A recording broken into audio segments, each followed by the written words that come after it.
නන්දිනී මම ලොග් වෙලා ඉන්නේ මේ ප්‍රසන්ටේෂන් එක කො ප්‍රසන්ටේෂන් එක සර්ට ෂෙයා කරන්න ඕනද? ෂෙයා නොකර කොහොමද ප්‍රසන්ටේෂන් එක කරන්නේ? සර්ට ෂෙයා කරන්න පුළුවන්. මේක දැන් මට මේ එකිනෙක ස්ලයිඩ්ස් කියවන්න ඕනේ. දෙන සර්ට ෂෙයා කරන්න පුළුවන්. කොහෙද ඒක තියෙන්නේ? ෂෙයා කියන ඔප්ෂන් එක තමයි ඔක්කොම දෙන්න ෂෙයා. කොහෙද දැන් ෂෙයා කියලා කොහෙද තියෙන්නේ? උඩද? පල්ලෙහා ඉන්නකො. රයිට් පොඩේ හරි ෂෙයා ඉනවා. හරි ප්‍රසන්ටේෂන්. දැන් ඔව්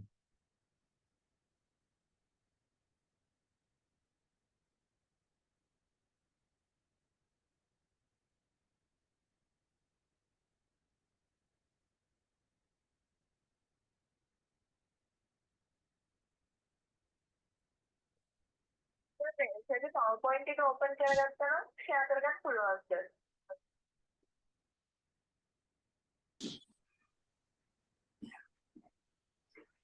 හරි. ඕපන් කරාද සර්? PowerPoint ඕපන් ලා තියෙන්නේ දැන්.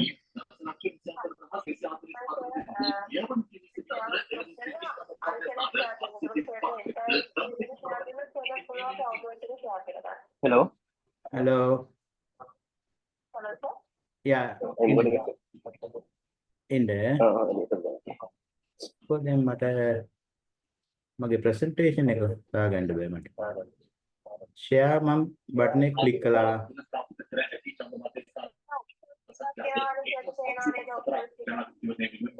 ඔව්.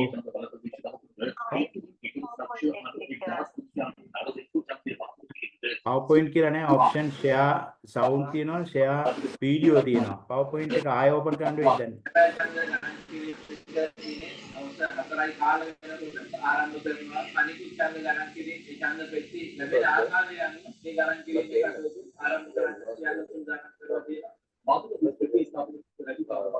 මට බැරුව ගියා PowerPoint එක ඕපන් කරගන්න.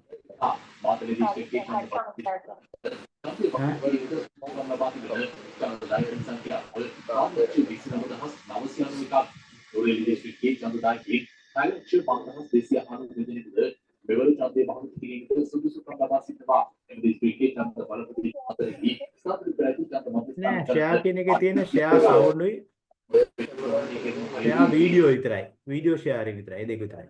ඒ වගේම ඡන්ද මධ්‍යස්ථාන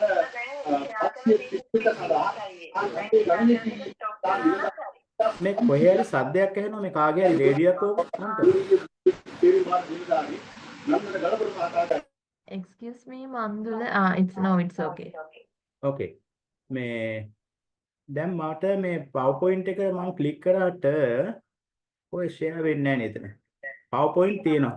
අපිට PowerPoint තියෙනවා. නමුත් ඔයාගේ ප්‍රසන්ටේෂන් එක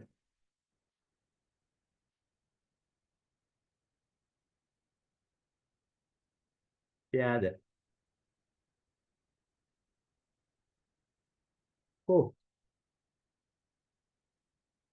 කොහෙද ඕපන් වෙන්නේ? සර් මේ සර්ගේ මට දැන් පේනවා මේව එක. මොකද්ද? Evaluation process session 3 එහෙම කියලා මට මේ ඔව්. ඔව්. ගත්තනම් අපිට කරේ. මේකද? session 1 ඒවා ඉතින්. ඔව් දැන් මේ ටික මට පේනවා. මොකද්ද ඔයා කියන්නේ? කොහේද මගේ ප්‍රශ්න?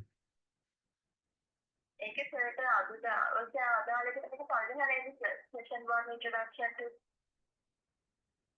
නෑ නෑ මම ඔයාලට එවපු එක මම කියන්නේ. ඒක අප්ලෝඩ් කරලා තියෙන එක බැරිද එහෙම ෂෙයා කරන්න?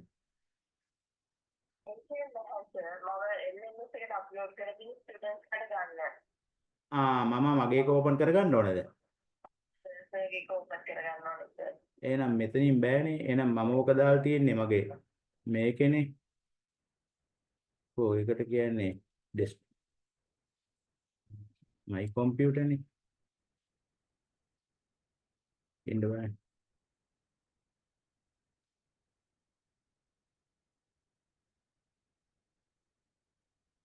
හැමදාම මට ওই ප්‍රශ්නේ වෙන්නේ.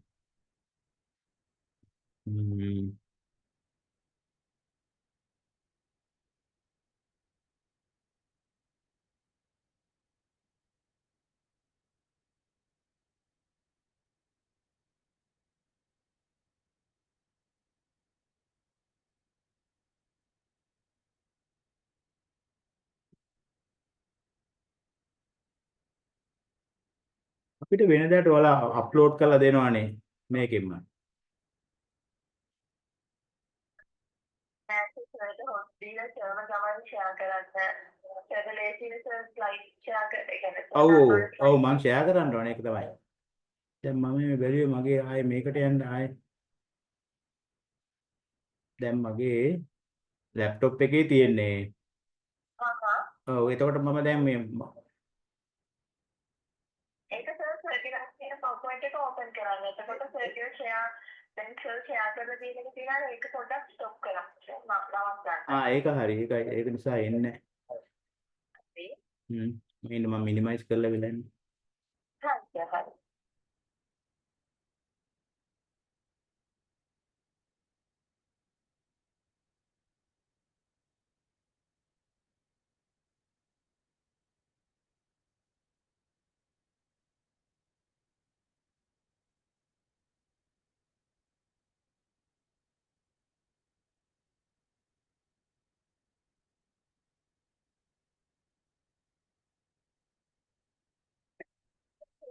කියලා තියෙන්නේ. නෑ ඒක නෙමෙයි.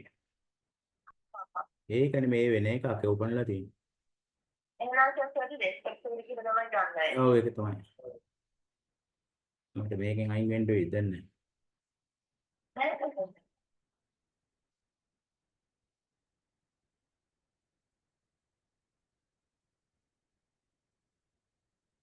මේ කම්පියුටර් ගියාට යන්නේ නැහැ නේද මේකේ. මයි ඩෙස්ක්ටොප් එකට යන්නේ කොහොමද මෙතන නෑ. දැන් normal කම්පියුටර් එකේ ඉන්නේ අනුභවද? නෑ ඒක තමයි දැන් මේක තියෙන්නේ සාම එන්න පොඩ්ඩක්. ගන්නද? සර්වර් තේරෙන්නේ නැති ස්ට්‍රක්චර් එක සර්වර් මිනිමයිස් කරලා ඕපන් කරා.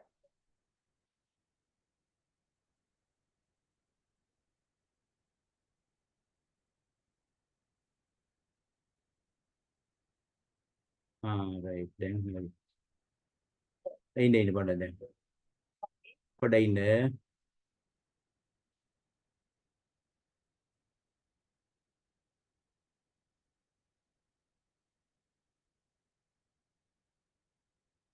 හරි දැන් මගේ ප්‍රසන්ටේෂන් එක මම අරගත්තා.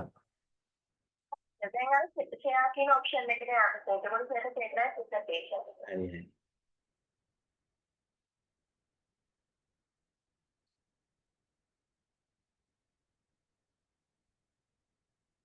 right දැන් හරි පුතා. දැන් හරි. Okay Nadini thank you. Shall we start now?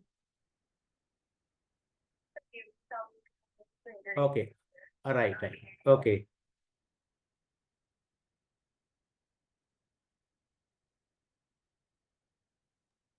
Good evening, all.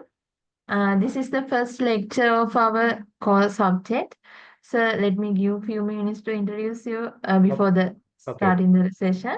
Okay. Today, resource person, one of the most contributed person for our program, Mr. Ivan Tisera, the member of National Procurement Commission, is delivering the lecture today.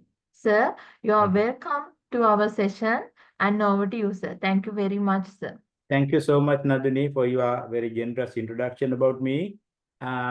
Everybody, I welcome you again for this second batch.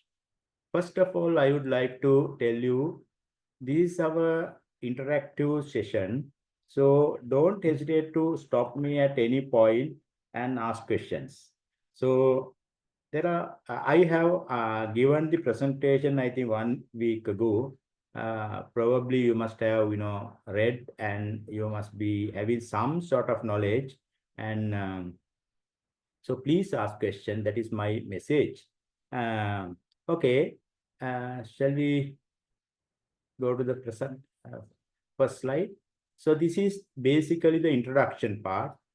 and we'll cover many aspects of the public procurement process. So there may be some the people, those who are very new to this subject, right? So I would like to know your knowledge, previous knowledge. If you have, if you are willing to share your experience, at least if you are completely new to this subject, I would like to know your situation. Anybody would like to chat with me?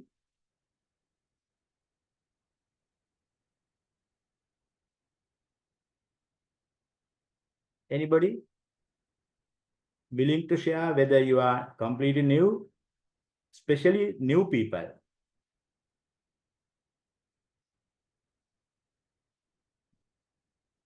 Nobody? Hello, good evening, sir. Good evening. I think I am not a new one Okay. because currently I am working with the tendering process in my organization, Okay. and we are also conducting PPP projects. Okay. Very good. And I'm coordinate with NAPP and other procurement agencies. Okay. So I think I'm not a newly one. Yeah. I think What is your name? I'm Niluka. Niluka. So you are working for NAP now? No, sir. I'm working at Urban Settlement Development Authority under Housing Ministry. Right. You are working with the NAP, right? Working with the NAP. Yes, working with NAP. Okay. Good. Anybody? Any other person? At least to start up, please talk something. Good evening, sir. Good evening. Well, sir, indeed, I've been working in organizations where the public fund has been used. Okay. So you may be knowing whenever the public fund is involved in, then there is a tender procedure going on. Okay. Yeah. So I've seen how tender procedure is being worked and then how it's been handled and how much time it has taken and restrictions, etc. Okay. This is in the government sector, and now I'm in the private sector. So in the private sector, it's different, but Yeah. But the tender procedure is well taken, and but it's not public fund being used. Right. You are also following some principles of the public procurement? Yes. Okay. Anybody else? Thank you. Any other person would like to talk something? Okay. Otherwise, we'll start up our session. First, look at the introduction. What is procurement? So there are different definitions given by different international organizations. But if we don't know the meaning of a word, we generally refer a dictionary, no? That is our normal thing. If you don't know the meaning, we go to the dictionary and see what is the meaning given in the dictionary. But I'm telling you, if you look at the old Oxford dictionary or any international dictionary, the procurement has referred completely a different meaning. Actually, according to the dictionary meaning, it refers to the oldest profession in the world. You all know what is the oldest profession in the world, all right? I don't know why that the dictionary authors has given such a nasty definition to understand the procurement. According to the dictionary, it says procurement is obtaining women, right? So please look at dictionaries earlier, but don't get mixed up the meaning. Now there are a number of definitions given. For our purpose, we have given a nice definition here. Procurement is a process. It is a huge process. You will understand what are the steps, stages of the procurement. That is very important. You should understand the entire picture or big picture of the procurement process. Otherwise, you will think that procurement is only a fraction of that. If you know only single part or couple of parts. So I will describe what is the process, what are the stages and activities. So according to the definition, procurement is a process by which there are 4 things we have mentioned. Goods. So you can understand goods means starting from a very small physical thing, say a packet of half sheets, photocopy sheet, to a highest the value or a plane or a ship, something like that. All physical products are covered from goods. That is one category of procurement, because procurement has 4 categories. One is goods.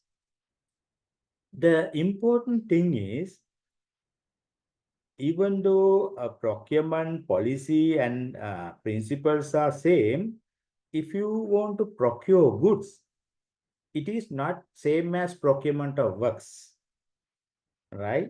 The documents are different. Different characteristics are there. So we'll come to know later on what are the special features. And number 2 is works. Works means not only construction of roads and buildings and demolition of buildings, all the construction work and maintenance work, or everything coming under works category.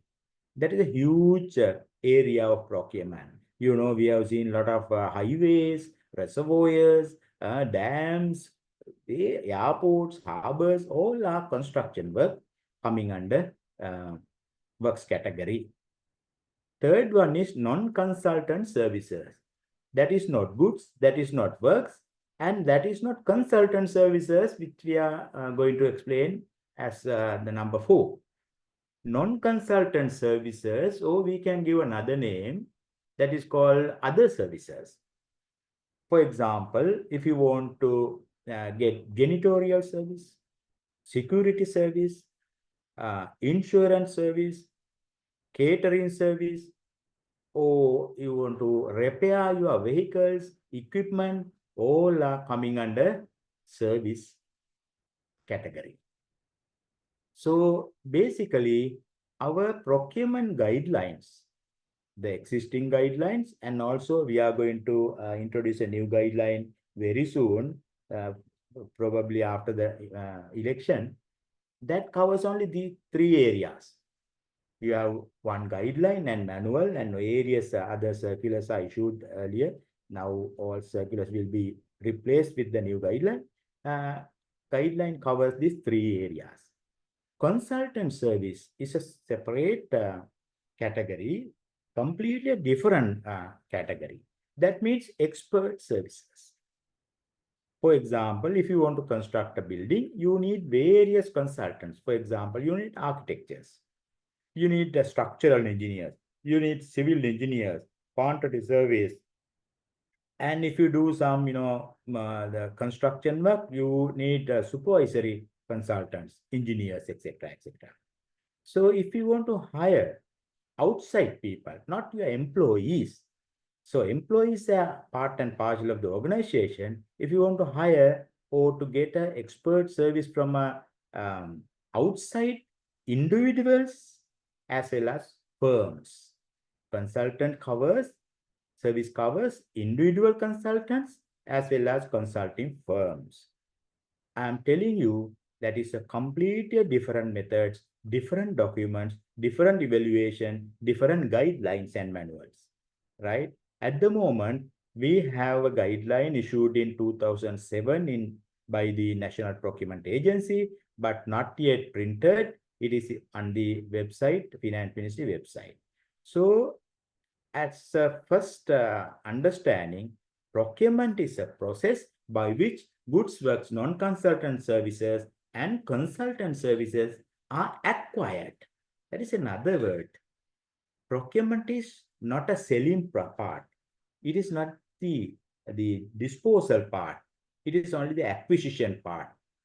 So you can't use this guideline to sell your assets or dispose your unserviceable inventory articles, right? So earlier we used tender guidelines. If you know our previous guidelines, 1997, government has issued a guideline. Under a guideline module, you will understand. that we use the word government tender guidelines. But in 2006, we changed that word because tender includes two things: acquisition as well as disposal. Acquisition, that means procure things, and sell things. But there are two different criteria now. Normally, if you want to procure things, we buy the lowest evaluated price, not the lowest price, lowest evaluated price. But if we are not selling things at lowest price, we try to sell at the highest price. Therefore, completely a different scenario, different criteria. Therefore, we completely remove that part from the tender guideline and we use a new word, procurement. In Sinhala, we use prasampadana. Okay, so this is only understand this is acquisition process. If you want to sell things, still we have not issued a guideline. Probably the treasury will issue a tender guideline. That will be a tender guideline. For the time being, we will have to use the financial regulation, chapter 13. Some provisions are there. So please understand that at the very beginning. So procurement is a process by which goods, works, non-consultant service and consultant service are acquired appropriately. That is a very nice word. Appropriately means සුදුසු පරිදි, ගැළපෙන පරිදි යොදාගන්න ඕන.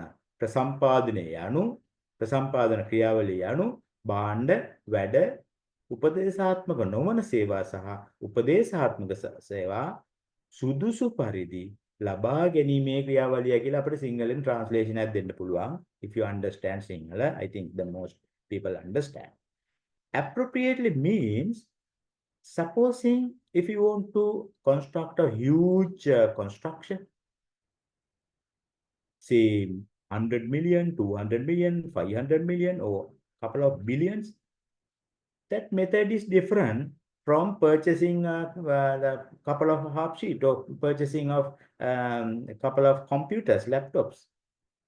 That means there are different methods: international method, national methods, limited methods, shopping methods, direct methods. For example, if you want to purchase a small thing, say couple of say glass water drinking glass to your office, you need not to follow a cumbersome procurement process. You can go to the market and buy directly without calling quotation even. That is the appropriate method. If you call quotation and spend a couple of days or weeks and spend a lot of money for evaluation, is not the appropriate method, because the transaction cost may be higher than the procurement cost. So there are a number of methods you will understand later on. So you have to use the appropriate method. For that, you need the knowledge. Okay. Now go to this second definition. There are a number of definitions. I am not going to discuss all. What is procurement? Government procurement. And also I must tell, we concentrate government procurement. As one participant, learning partner mentioned rightly, he worked for the private sector. Private sector procurement and government sector procurement are two different things, because the private sector objective is not the government objective. If you look at the government is not profit maximization. That it generally try to maximize the community welfare. But private sector, they spend their money, they invest their money, and they do a business. And ultimately, they expect some profit. So they sell their product. There is no free things like government sector. Therefore, government procurement, we use public money, not our private money. Therefore, we are accountable or responsible to the citizens of the country. That's why we follow a lot of principles. We stick to principles. We must very carefully spend public money. There are a lot of principles, value for money, etc. So at the very beginning, you must understand the difference between private sector and public sector. They are generally, look at the private sector. If you want to purchase a vehicle, for example, your managers, they are entitled for vehicles. Private sector generally say, okay, this is your budget, 5 million, 10 million. Okay, you choose your vehicle and give us your choice. Then he select maybe like the Toyota Corolla vehicle. Then if it is within the budget, management say, okay, go ahead. We will buy a Toyota Corolla for you. Because transparency or competitiveness, fairness, things like that, they are not much worried because their objective is different. They want to spend their money that way. But government can't do the same way. Government spend public money. We should give the fair opportunity to all vendors, all sellers. And our process should be transparent. Transparent, we'll understand what is transparent means. And we are accountable. Ultimately, parliament committees are there, COPE committee, COPA committee, and government audit is there. And all transactions are subject to government audit. And if something is going wrong, and they will report to parliament, and you are summoned to parliament, you have to give the answers. I think you are very familiar about. It's an accountability process. So you can't spend public money as the private sector use private money for procurement. Okay, the government procurement, the acquisition and utilization of goods and services, they say goods and service, it covers everything, required by government institution from conception of the need for the product or service to its utilization and ultimate disposal. So that is a different definition. Though we agree or not, is a different thing because we removed that disposal part now. So that is another definition. So it you can get some good idea from the need. Need is important. Before you procure, you must identify your need. Need assessment is there. Then only everything should come, right? So this is another presentation. Don't think about that. But this is very important. This you cover entire procurement within your course, procurement, public procurement. You cover these 3 stages and activities actually. Number 1, first stage is procurement planning and preparatory stage. First of all, you have to plan your procurement. You can't all of a sudden buy whatever you want. You have to plan properly. That is also a nice thing. You have to plan based on your action plan, things like that will come to later. And all preparatory activities. This is the first stage. At the moment, you understand. Pre-contract stage, we generally say bidding and tendering. Though we use the tendering, it doesn't cover disposal, earlier word. That means once you identify your requirement, now we are ready to start our procurement process. Say we issue tender notice or request quotation, and we call bids, and we close bids, we open bids, we evaluate bids, and ultimately we recommend the suitable procurement and we sign the contract. In the second stage, from bid notice to contract award is covered. So each and every part is important for you because, for example, bid evaluation is a huge part of your thing. And bid opening is also part of thing. So this is the second step. Contract award is the last point. After contract award, there's another part, post-contract stage. We generally say contract administration or contract management. That means we have signed the contract. Now you have to implement the contract properly, right? With the contractor or supplier or service provider, whoever, right?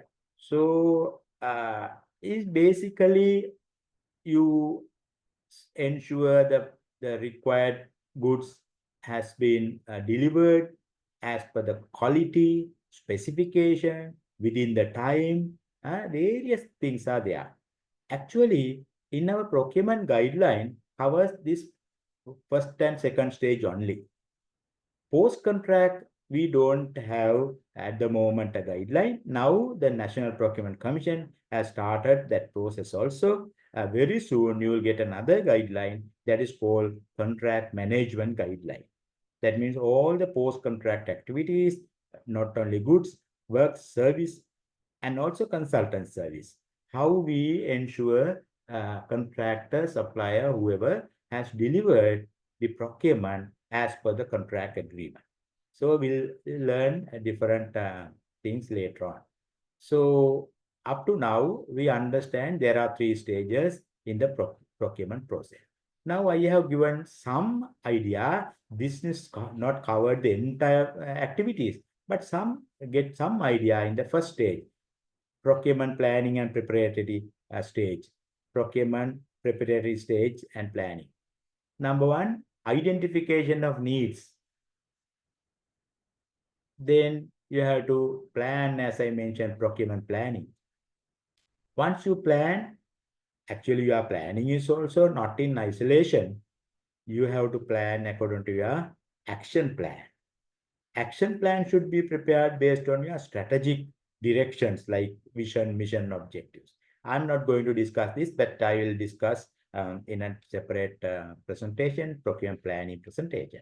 So whatever it is, once you plan, then you have to budget each and every procurement. Say if you want to purchase 10 computers, you have to budget for that.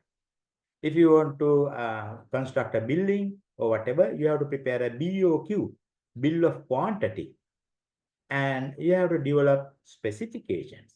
You have to plan and drawings, because in addition to procurement plan, you have to prepare architectural plans, various designs are there, drawings are there, etc., etc. There are many things you have to do. Basically, those are called preparatory activities. Once it is over, then you start preparation of bidding documents. Bidding documents also, depending on the methods you follow. I said you must follow the procurement process appropriately. If you follow shopping method or request for quotation, you have to use that document. If you use national computer bidding, there's a different document. If you use international computer bidding, it's a different document. Again, international competition, computer method, goods is a separate document. Works is a separate document. Information system, different document. National computer bidding also same. Shopping also same. So works, goods and services, generally there are different documents. So in case of some procurement, we call a request for proposals instead of bidding documents. That means we, for example, if you want to procure a IT system, so you can't just detail out, because you have to get the proposal from the suppliers, and you have to sometimes negotiate, modify, and various things are there. Whatever it is, once you identify the procurement in the plan, you have to do the preparatory work. Then you have to prepare some documentation part. Then you have to appoint committees for that. Because in public sector, all procurement activities are carried out by independent committees. Generally, we say technical evaluation committee and procurement committee. That means expert committee is the technical committee, procurement committee is the general committee. In our new guideline, we have used different words. I don't want to mix up that. At least for the time being, you familiar these two committee, technical evaluation committee and procurement committee. Okay, then they evaluate the bid, they open the bids and everything. After that, they get the necessary approvals. The approving authority is also different. For example, if you procure a very high value, say 1,000 million, for example, the cabinet is the authority. Approving authority is the cabinet. Otherwise, there are different authority levels. secretary to a ministry, or head of a department, or head of a public enterprise, or public company, or further down, if you go to a project, head of the project or project director, or if you go further down, a regional head. There are different authority levels. That is based on the guideline and the delegation of authority given by the organization. So whatever it is, whatever the recommendation given by the committee should be approved by the approving authority. Finally, this one, approved bidding document should come down. Sorry for that. That is mixed up. That once they prepare the document, this should come here. Okay. But whatever it is, I mean, I see this is not the only work they do, but just an idea in the first stage. Now go to the second stage. I said pre-contract stage. Pre-contract stage, say bid notice they prepare, and pre-bid meeting they have to conduct, because now document is, everything is ready, specification ready, budget is ready. Now we can start the procurement. We can issue tender notice, publish in newspapers or international websites, or if you call quotation, you call quotation. If you use EGP, electronic government procurement, there's a different way. Whatever it is, we notice. Then sometimes we have to have a pre-bid meeting, because bidder may have a lot of issues because they purchase our document, right? Once they purchase, they will understand some mismatches are there, some problems are there. They can ask. There is an opportunity for bidders to ask questions.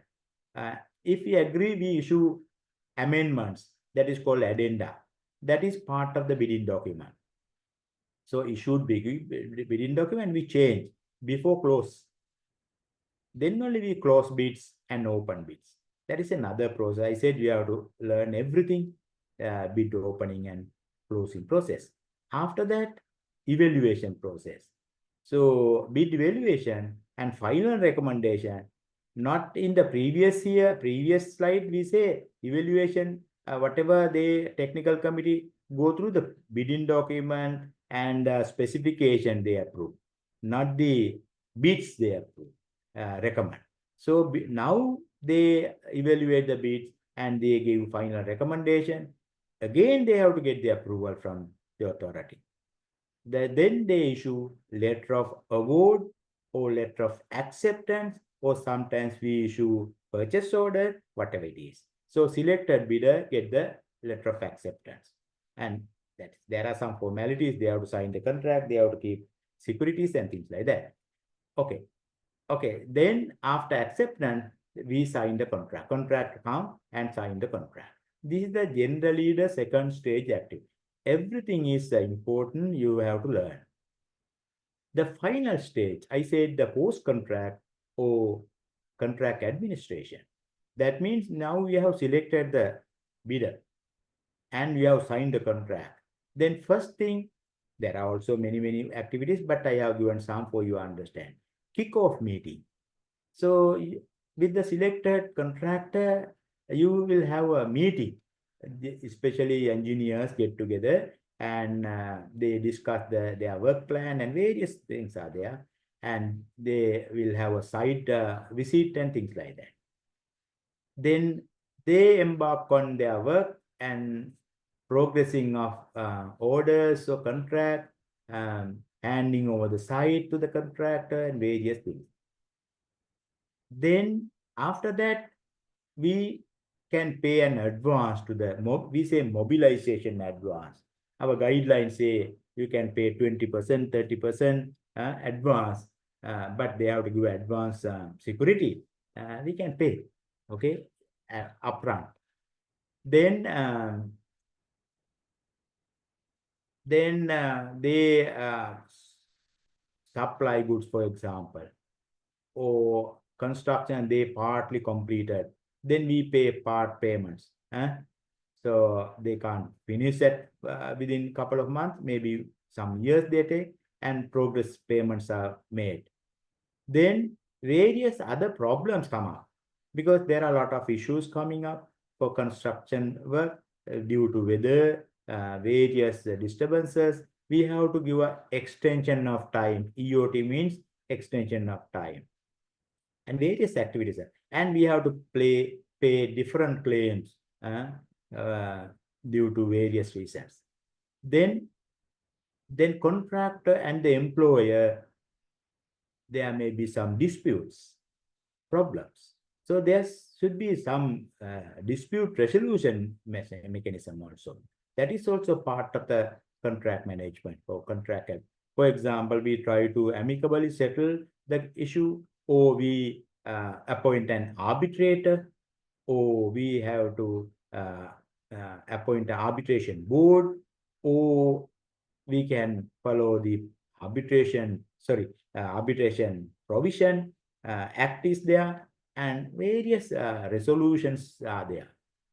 And finally, they finish the work, they closing up the work, issue COC, completion of certificate.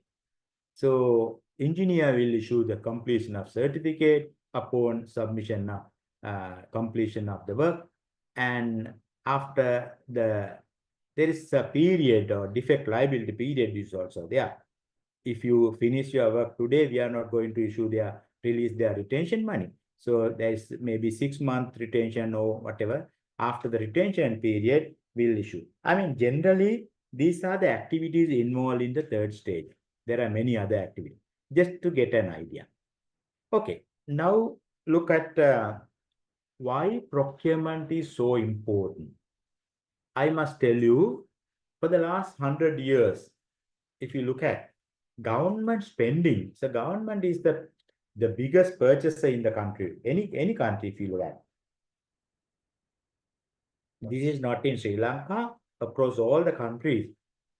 Government spending is increasing over the period, and spending on public procurement, right, is going to increase because governments spend on infrastructure projects, government spend on defense project, defense activities, and various welfare activities, things like that.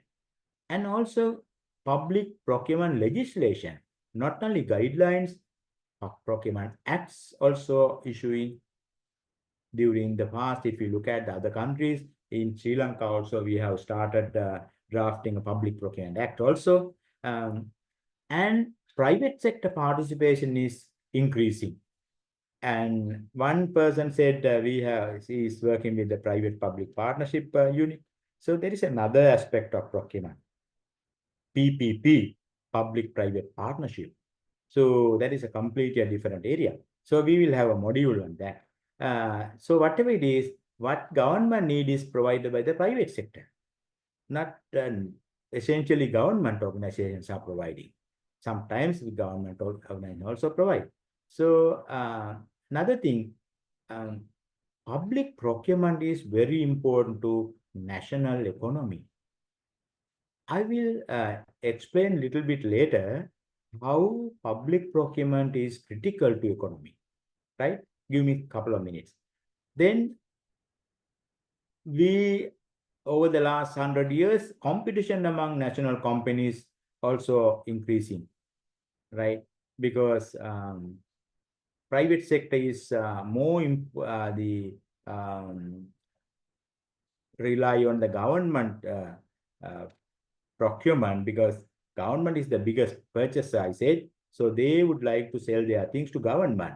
So the contractors, sellers, service providers are from the private sector. So there are competition. That is a good thing. If the competition is not there, the price is high. So that is one of another principle of procurement. Okay. Now look at the stakeholders. There are various stakeholders in procurement. Government is one part, citizens, NGOs, international organizations, financing organizations, various stakeholders are there. Normally the the highest stakeholder is the citizens. They are called the taxpayers. Government collect tax, direct or indirect tax from citizens, and that is the income, government income. That income government spend there for procurement and other things also. But I will come later. What is the procurement budget? So they look at these principles. The value for money is a very, very important principle of public procurement. That is called in Sinhala Mudalata Agaya. If you achieve all other principles, transparency, non-discrimination, competition, etc., that is important. But if you don't achieve value for money, that procurement is not correct. So this is the primary principle. So don't worry, we will discuss that later, and a lot of discussion going on these principles. So general public again look at quality goods. And you know the problem of procurement for the last previous years, quality issues were there and people suffered, a lot of problems were there. And construction quality is also a problem. And there are responsiveness, efficiency problem, there are a lot of things are there. So we'll discuss all things later on. But for the time being, just understand this. And from the domestic industry point of view, construction mostly depend on government contracts. So contractors or construction industry, they depend on the government because government is the huge spender, right? So they construct roads or buildings for the government and they earn their profit. And development of local industry is also another objective of the local people. So we have given some opportunities for local people, local industries, and we give some preference that's called domestic preference because our domestic contractors can't compete with international multinational companies. So there are a lot of things. They expect government to protect them, domestic people, domestic industries. Protection against outsiders also a stakeholder thing. Another thing, environment aspect. So now, if you look at our new guideline, once it is issued, we have a chapter on sustainable procurement. Sustainable procurement means we look at the procurement from the economic development point of view and also following some aspects. One is the green aspect, environmental aspect. So green procurement is part of sustainable procurement. There are other aspects, social aspect, economic aspect, things like that. But the environment is very important. When you prepare specification designs, they must consider the environmental aspect and various noise and pollutions and damage into environment. So our procurement or stakeholders look at that point also. The social aspect is also there because the contractors should follow all the laws governing in the country. For example, they have to pay their laborers according to the minimum wage. They have to follow labor laws and they have to pay their EPF, ETF, etc., etc. And they have to safeguard their workers for the hazards. They have to follow some health standard. Some various things are there because there are different stakeholders in procurement. So that is also a thing. So what are the objectives of procurement? As identified by government guideline, procurement guideline, there are main objectives is achieved national and economic goals, and priorities. Because why we construct roads, why we construct hospitals, why we construct schools, why we procure computers, that is for the national economic development and economic growth and various things are there. And also we have priorities. we don't have enough funds to spend. So we have limitation. Then we have to identify the priority. That is the biggest problem in this country. Whether we have spent our loan money considering the priorities. So we'll discuss later again. Promotion of domestic industry, as I mentioned earlier, and employment is another objective. That's why we give domestic preference. For example, I tell you, if they use local materials or local labor, more than 30% of their contribution, then only they are entitled for domestic preference. Then when they compete with international contractors. And another objective is we cannot discriminate even for foreign buyer purchasers, foreign contractors. Special objectives, national security, regional development, and social equity. That is, equity means we must give equal opportunities to every citizen. Earlier I mentioned, we construct road, for example. It's a nice road, very well carpeted highway road, but very few people use them, right? Only the people who can afford the toll or fee can use that road. So, but every citizen is paying their tax to pay the debt. So equity is sometimes not there. So that covers from value for money later on again, that I extracted this objective from the government guideline 2006. Okay, now we discuss a little bit of more elaborated things from the principles. Number one, I said the value for money is the primary objective or primary principle. It has 4 E's. I'm telling you at the very beginning, you should be able to understand and explain these principles, number one. That knowledge will be tested at the exams. I'm telling you very directly. Therefore, you must know exact meaning of this. For example, you can't just explain what is value for money, but you should be able to articulate or explain how we achieve this principle. For example, how to achieve economy, how to achieve efficiency, effectiveness, and equity. There are different meanings. I am thinking to give you an assignment to this module to prepare a toolkit. I will give materials for transparency, accountability, value for money, etc., etc. His huge literature and relevant points. But perhaps you have to prepare a toolkit as your assignment. I will explain later. This, I said again, the value for money is the most important procurement principle.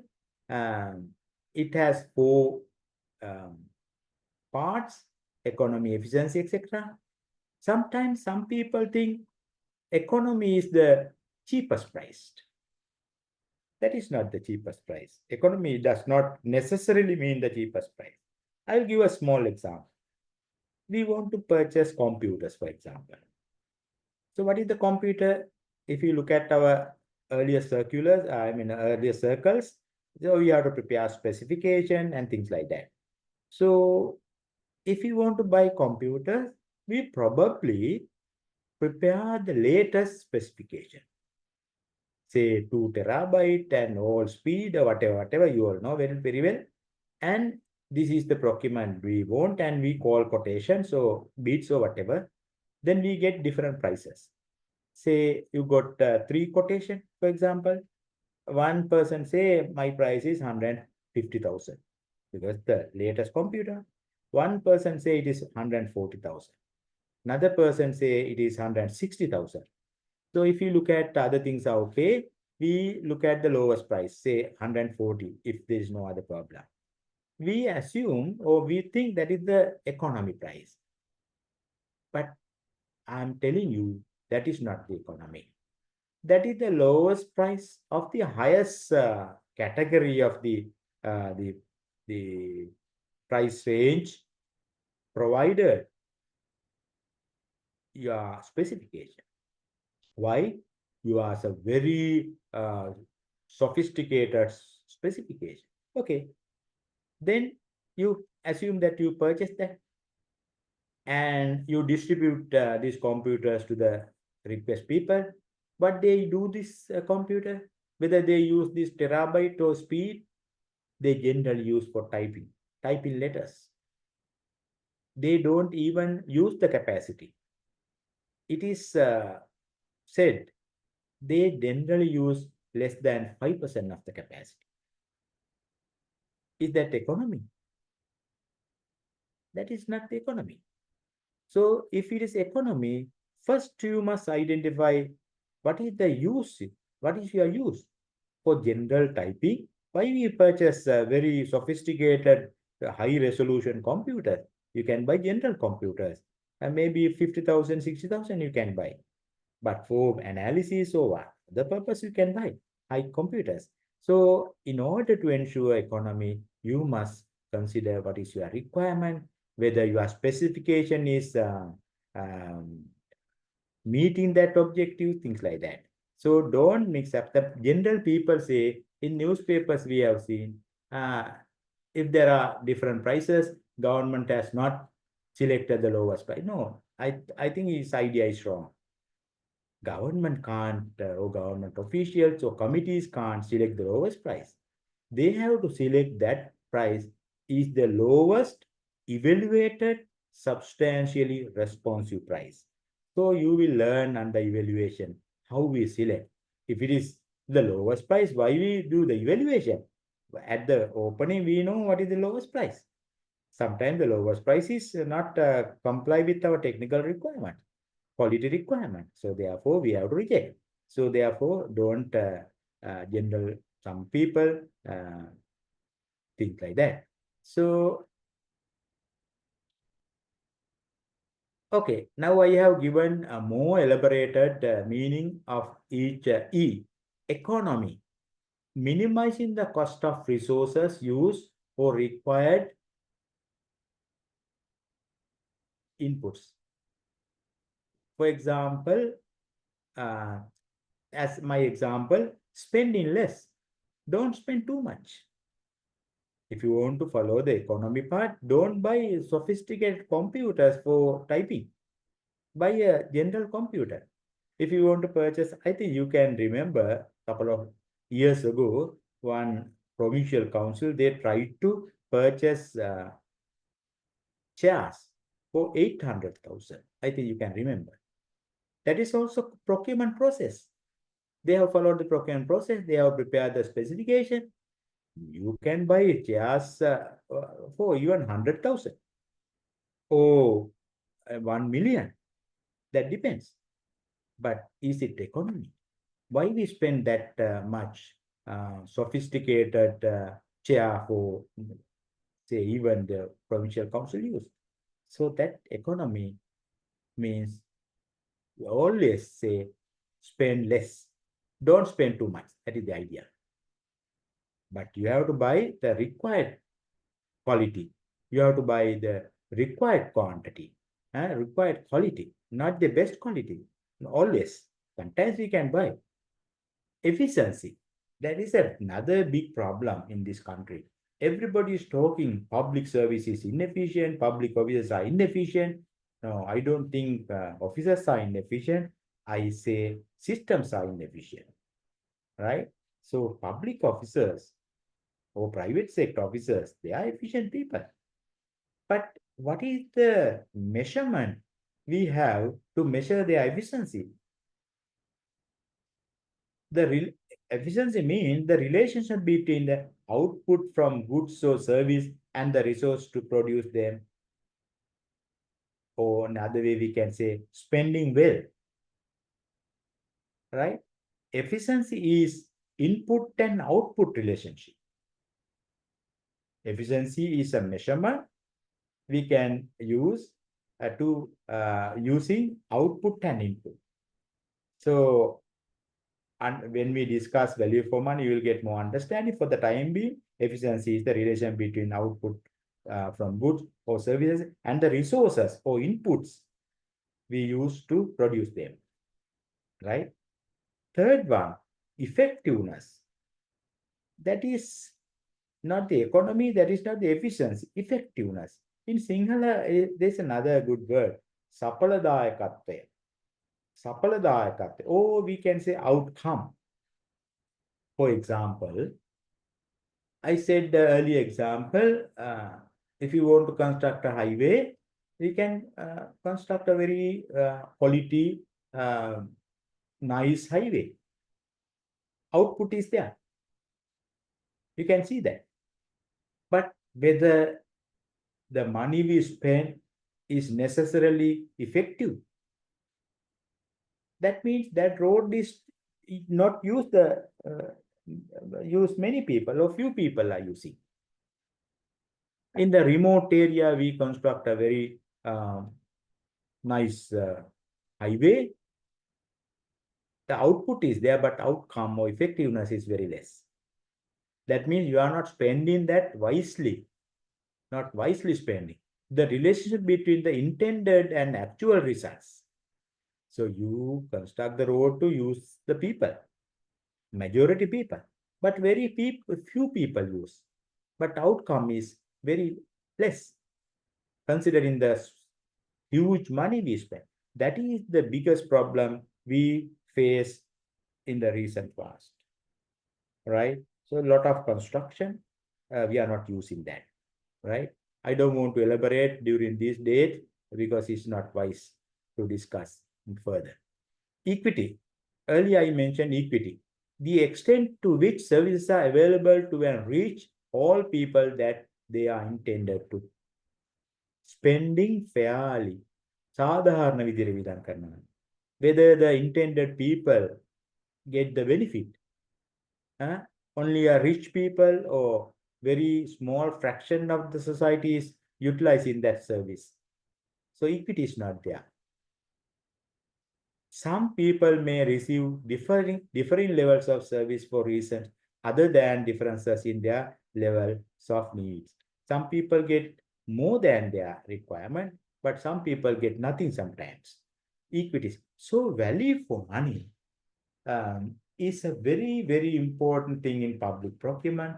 Even though we achieve all other objectives, transparency and things like that, if you don't achieve value for money, it is useless.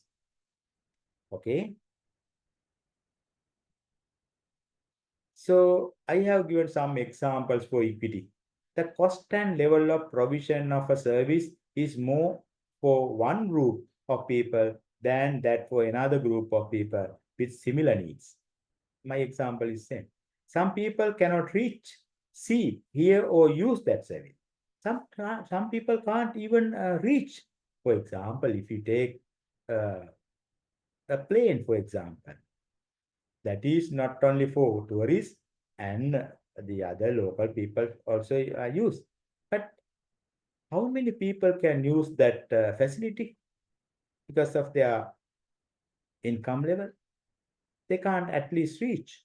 Some people can't at least reach the highway, though we have highways. So it is not equity.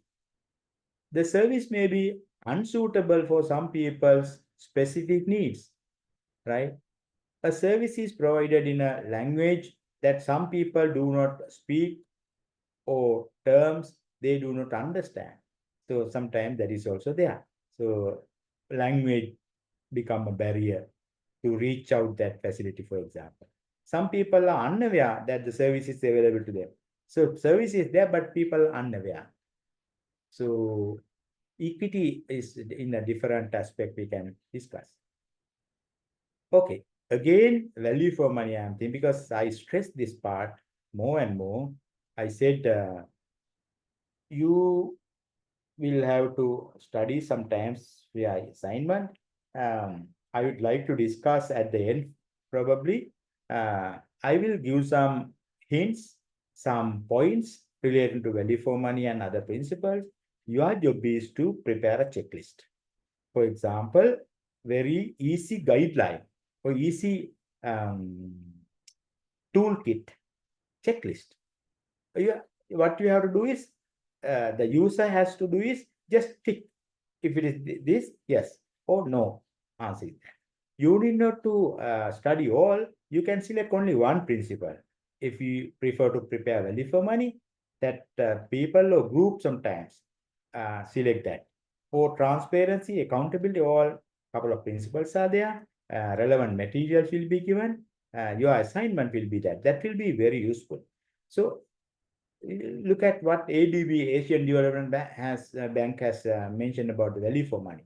ADB procurement reform intend to ensure value for money by improving flexibility, quality, efficiency throughout the procurement cycle.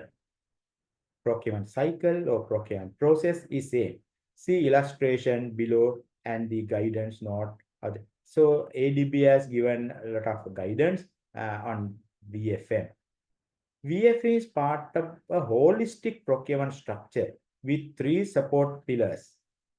So they say, I mean, different authorities, different agencies has discussed value for money in different way. Don't worry, but our explanation is that 4 E's. Don't forget that.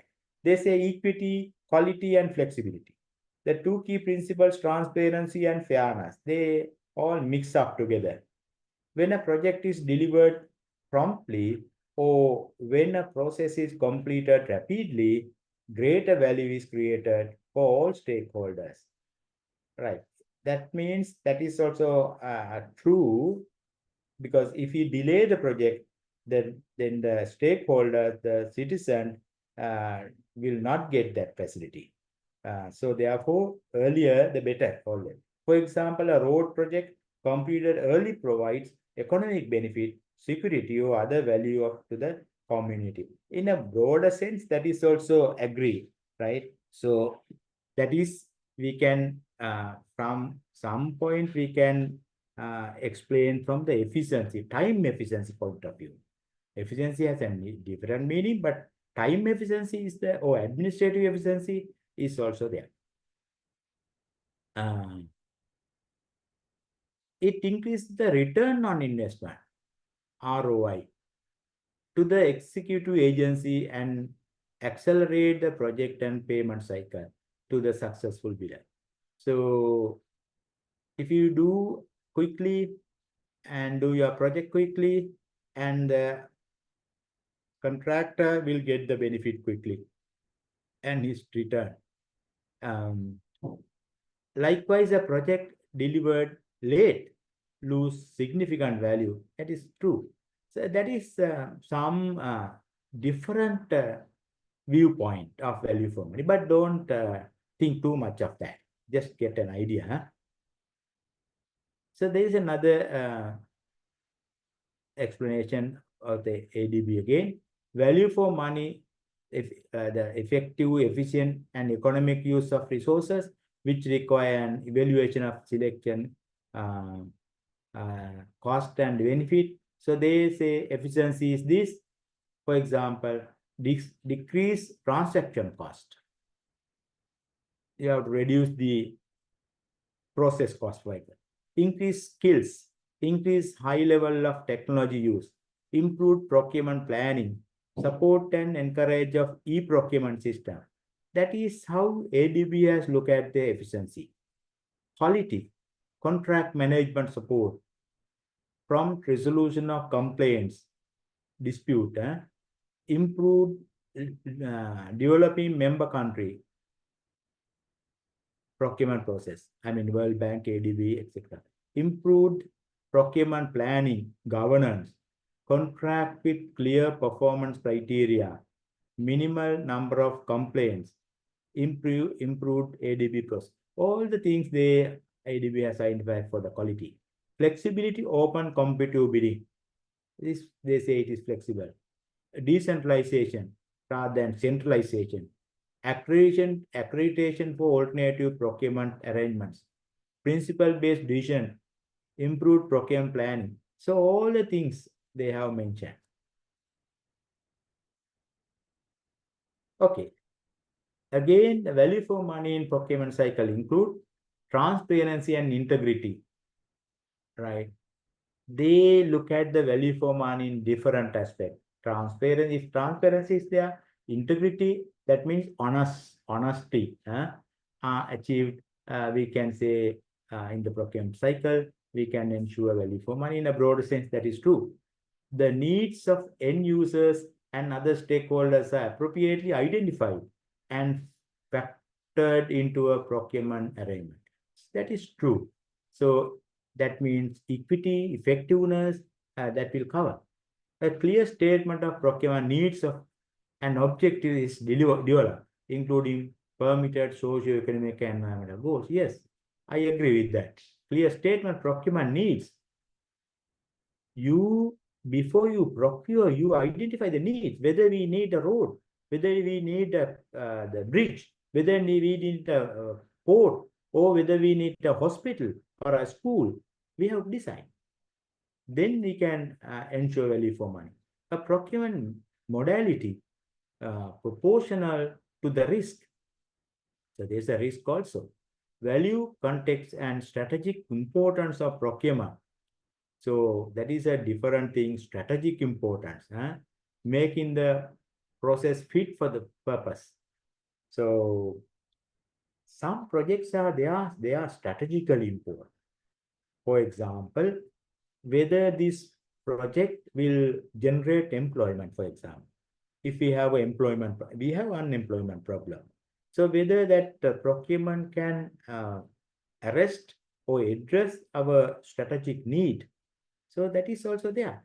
Don't think procurement is a purchasing thing. Once we purchase, once we follow the guideline, everything is okay. No, that's why I want to tell you at the very beginning to broaden your horizon of understanding why we should look at procurement at different perspectives rather than following guidelines. It is a mechanical thing.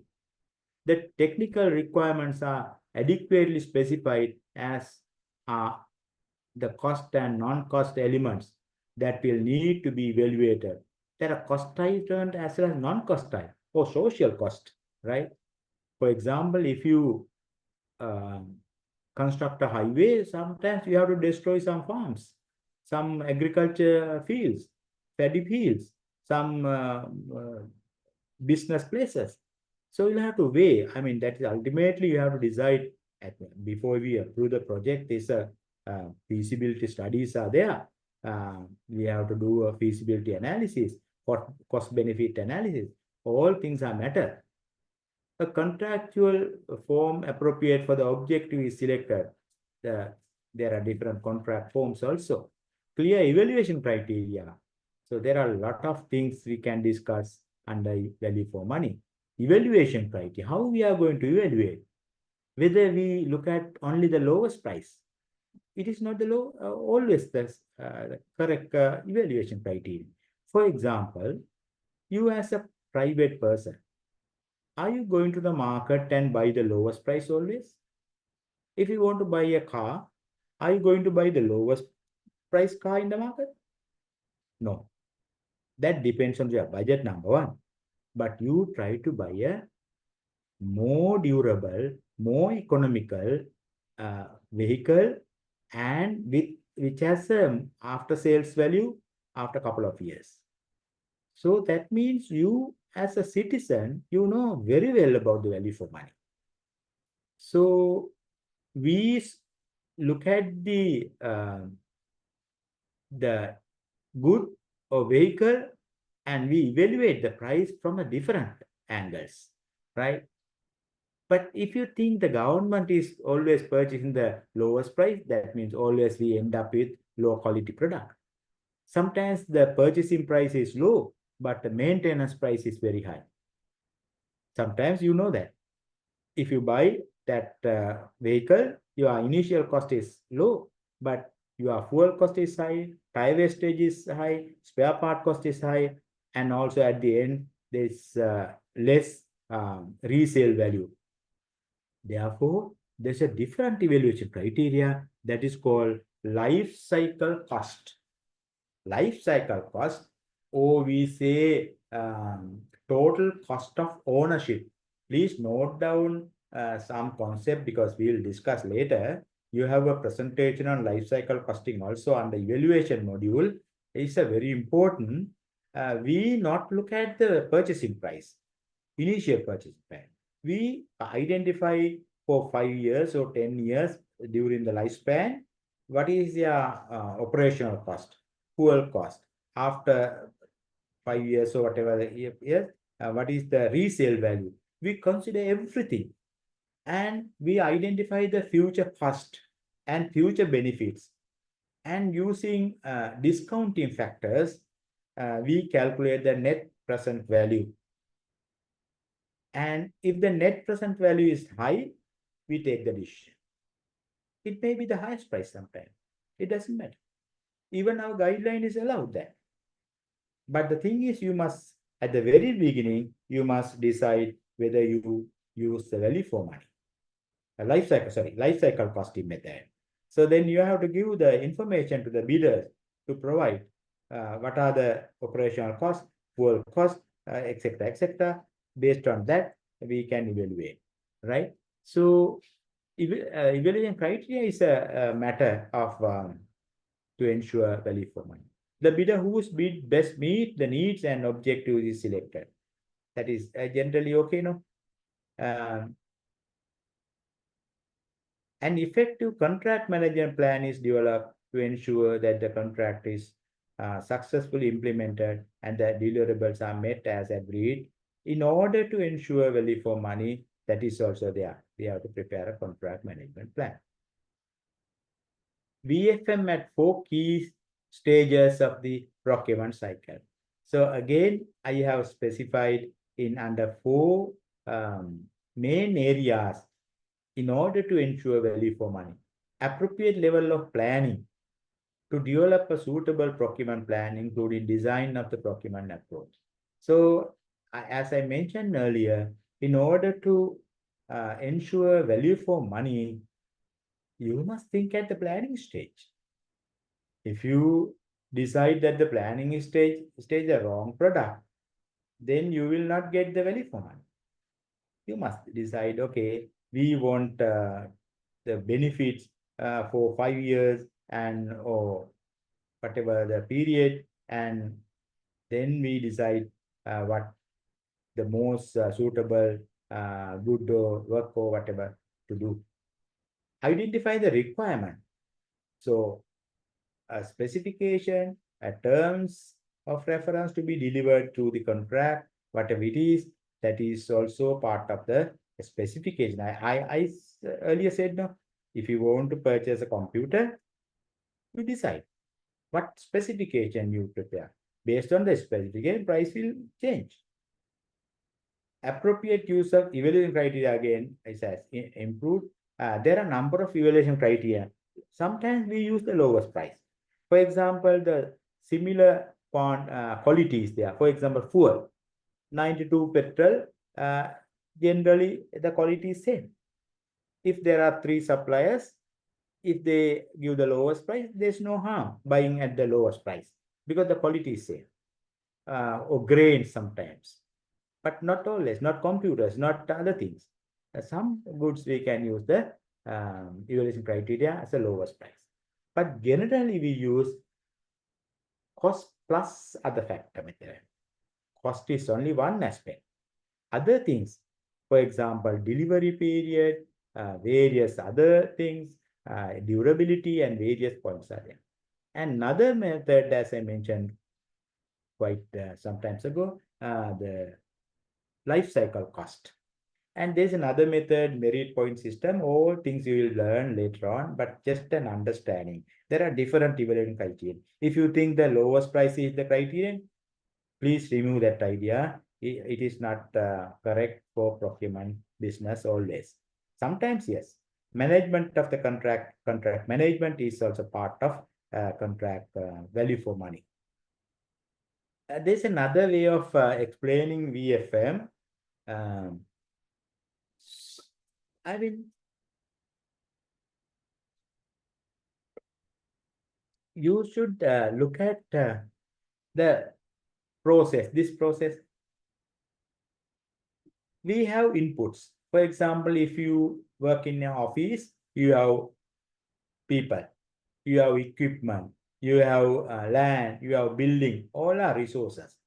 All that resources are called inputs, right? Then you have processes. If you want to purchase things, you have to follow procurement procedure. If you want to recruit people, you have to follow recruitment procedure. If you want to sell something, you have to use tender procedure and various and payment procedure, various things are there. That is what we can see. People are busy. We can't say people are idling. People do some work, right? So we have inputs, we have processes. Then you should deliver outputs, your performance. In private sector, it is very clear because they have given performance target. Because their objectives, I said, profit. There you must produce this. You have to do this. Then your performance is very easily monitored and used. Sometimes if you deliver your output, you will be given some incentives also. But public sector, pathetically, we don't have identified the outputs. We are still in the input and processes. We always in input and output processes. So we, even though there are output, there are no output targets. That is the biggest problem in the public service in Sri Lanka. I said at the beginning, public officers are not inefficient. They are very efficient. But systems are inefficient. We don't have a performance-based or output-based public service. So in absence of that, we can't get the outcome also. If no outputs, outcome is we can't measure, right? So sometimes we can't say no output. Some outputs are there. We can't say zero output. For example, identity card office, they are issuing identity cards. Passport office, they are issuing passports. Road Development Authority, they are constructing roads. Every government institution or corporate, especially government ministries and departments, they deliver some outputs. But what is the target? Challenging targets. There are no targets given. Therefore, there is a problem of output. What is the quantity they should produce? But what is the actual quantity they have delivered? One problem. Output is there, but what is the planned output? You must deliver 100 ID cards, for example. But he has delivered only 50. Say his output is only 50. So we can measure. At least the efficiency is half, 50%, for example. Okay, output is 100. But how about the quality? Poor quality. If he produce 100 passport, 20 mistakes.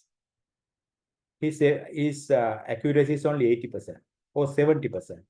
So quality is a matter. Quantity, quality. And third one is time. What is the time given to deliver a passport or ID card? How many days, how many hours, how many minutes? What is the actual time taken?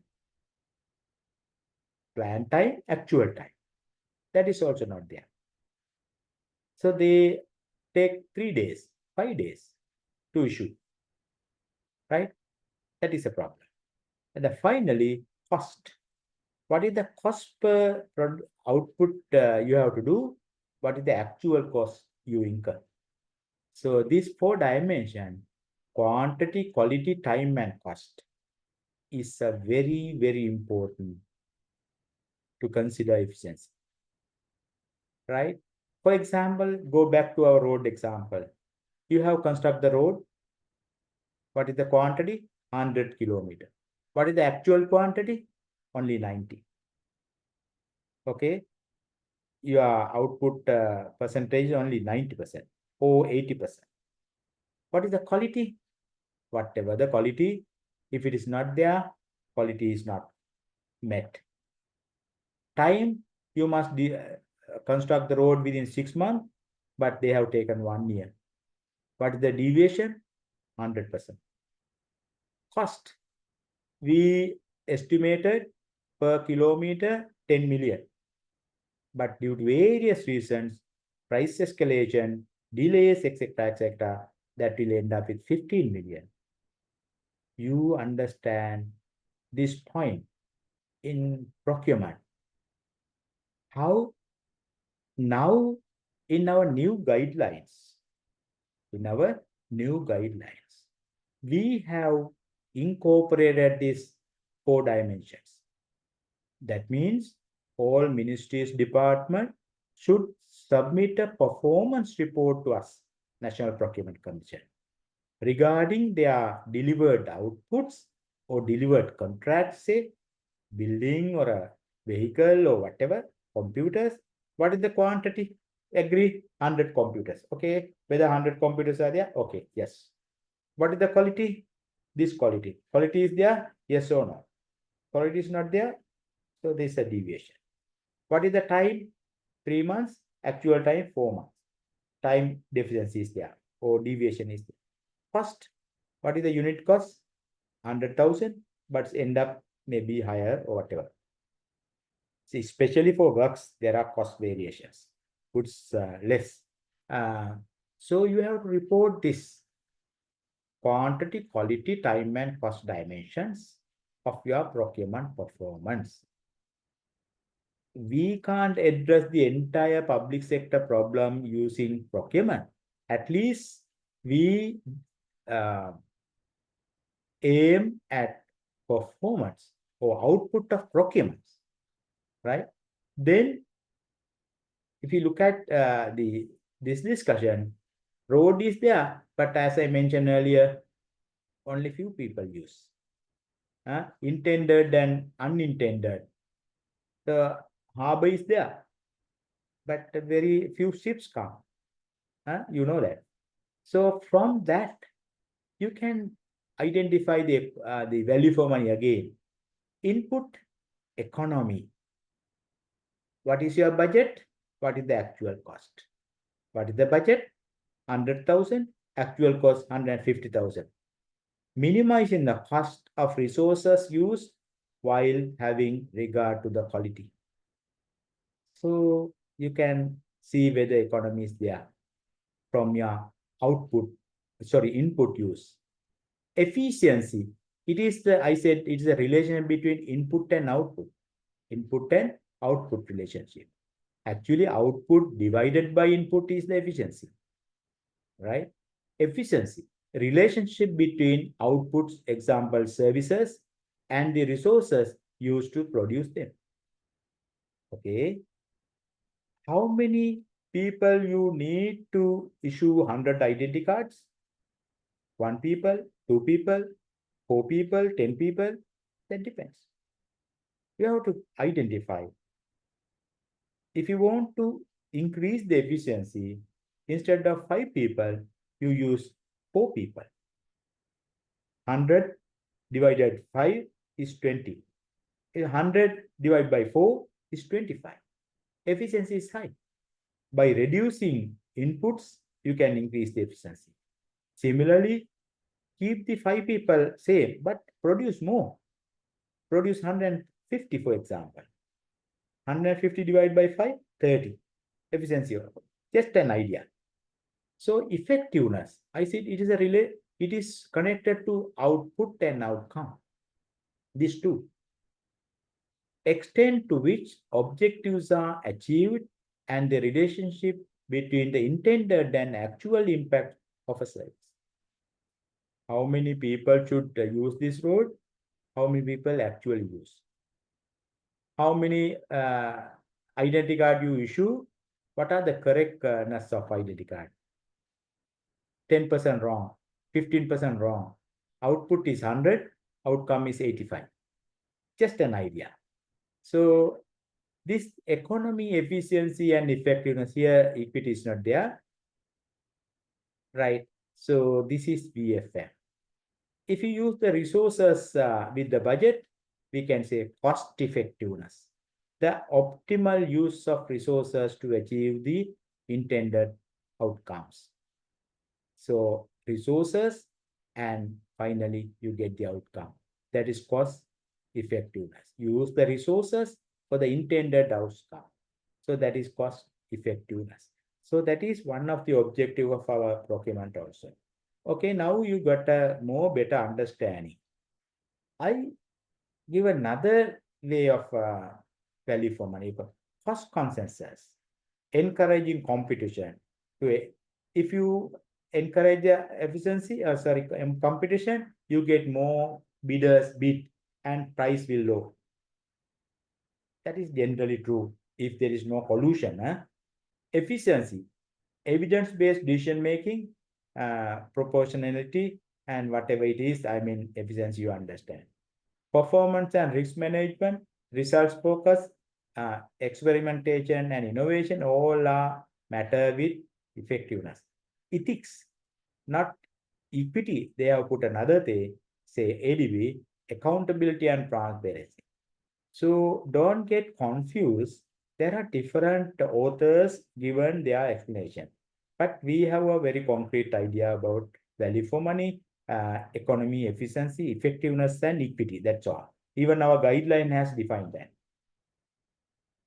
To ensure that the best value for money is obtained, the process of soliciting offers and selecting a contract should maximize competition, minimize the complexity, ensure impartiality, ensure selection of contract whose offer has the highest degree of realism, and whatever it is, all are matter. Okay, now I give a more practical example. A local authority set up a new program to reduce litter dropping. Punu. One of its clear steps to agree with stakeholders a set of outcomes for the program. The effectiveness of the program is to judge on the extent to which it reaches its outcome in a year. Okay, that is their program to reduce the garbage, say, litter.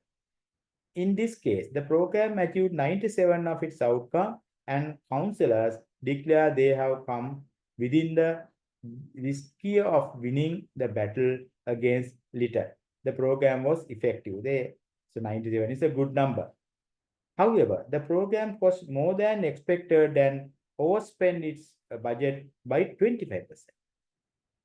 Not 100%, more than 100%, 25, 120. This was because the program managers allow costs to overrun because they don't control their cost. They don't control their other operational part. In their drive to meet the outcome, the program was not economical. So you see some ideas how to define part of outcome economy. The cost overrun from a review of service, they conclude that the outcome for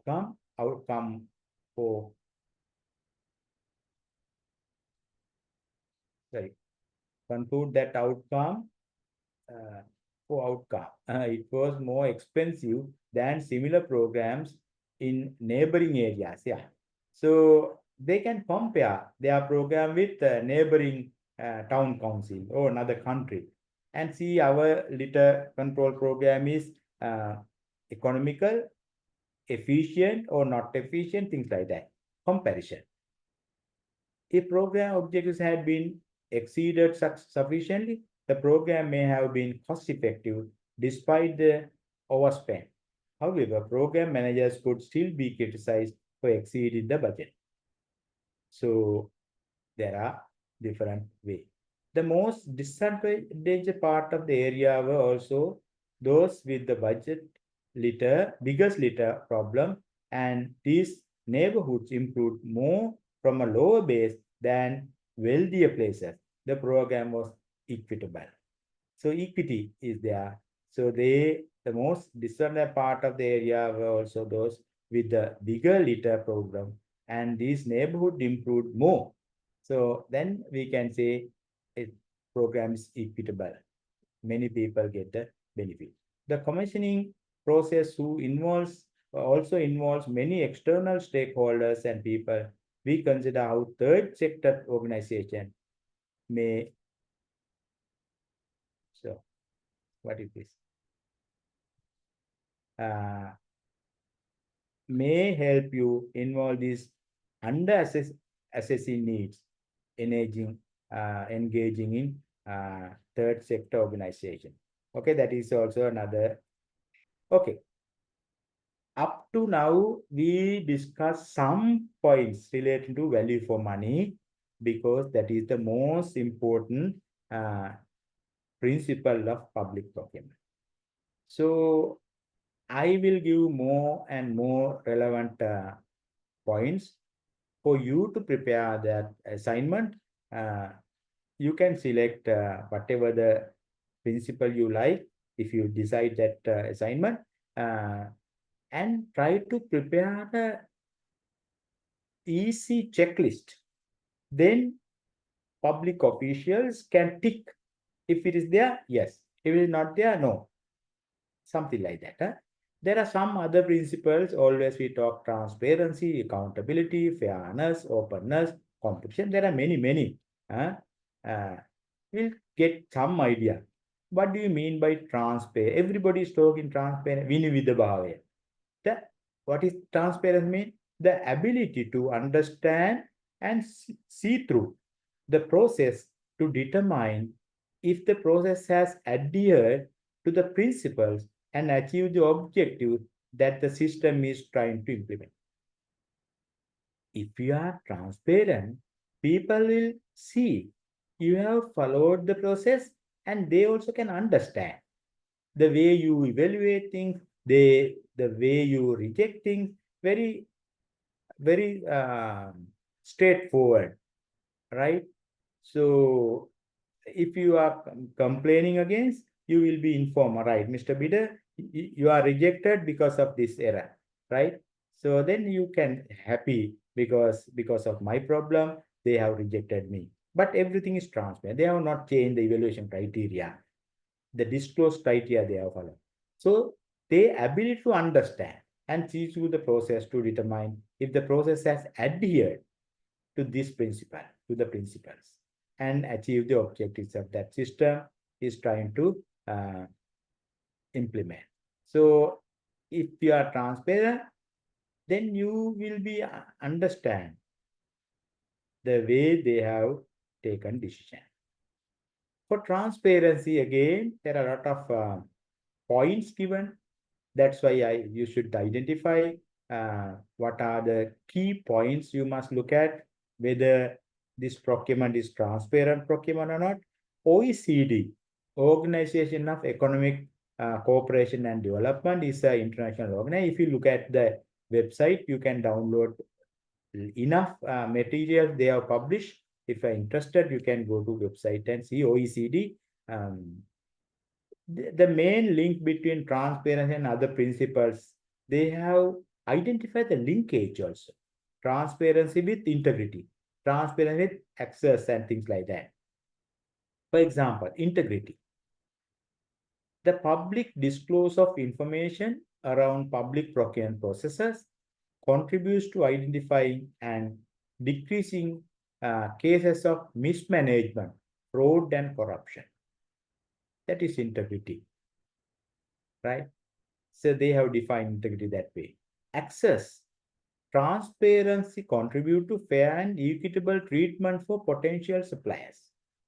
So anybody can access for information. They all get the same treatment. There is no discrimination, no different regulation to remove them from the competition.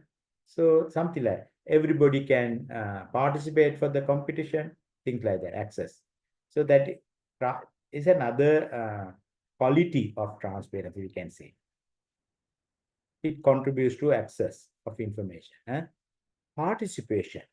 Transparency contribute to the provision of public procurement information to potential domestic and foreign suppliers, civil society and the general public, inclusive processes when formulating changes to the public procurement system, including public consultation, increased transparency of public procurement system, direct involvement of relevant external stakeholders in the procurement system.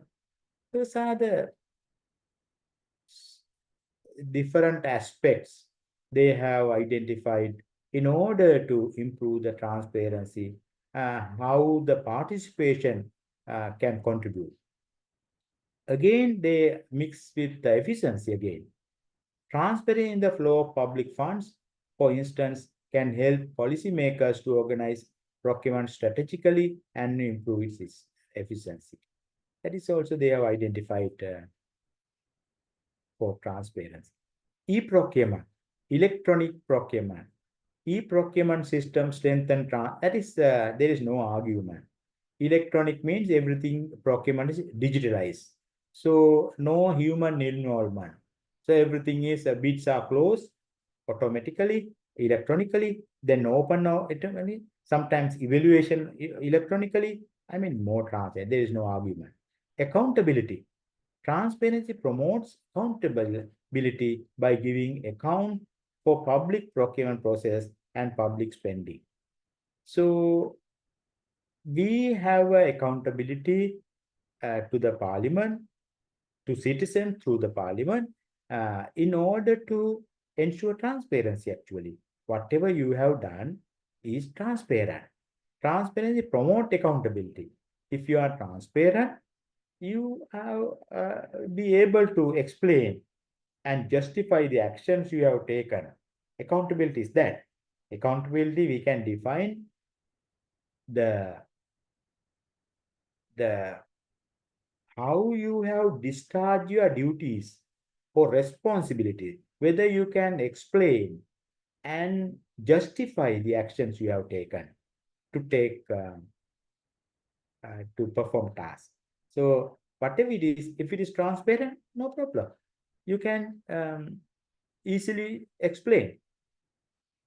Integration, ensuring the visibility of the flow of public funds from beginning of the budgeting process throughout the public procurement cycle ensures transparent. Integration. So, for example, if you use electronic mode for accounting, and so everything is, somebody can see, all things are integrated, right? All flows of fund flows are visible, right, from the beginning till the end, and throughout the procurement cycle. That is also a way of improving integration. Some guide to assess transparency. Again, OECD, transparency, easily accessible and understandable policies and process essential to demonstrate responsible use of public funds. Exercise discretion in the release of confidential information.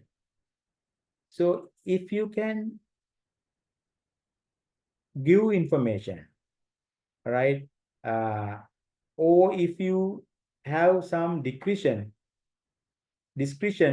to release some information, that is a barrier to transparency, right? Now you know the Public Information Act, so people can request information, but some confidential information, some commercial information, organization can't issue, but it reduces the transparency generally.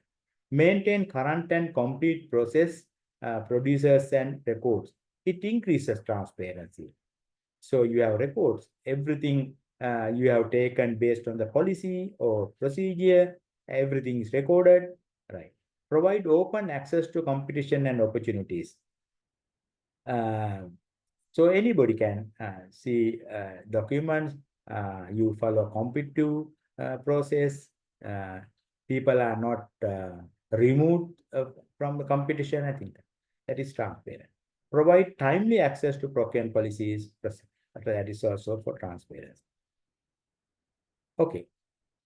This is the toolkit they have given very clearly, OECD, under ABC, adequate and timely degree of transparency. There are a number of points they have explained how the organization has given information, timely degree of transparency. Free access for all stakeholders to public procurement information. Visibility of flow of public fund.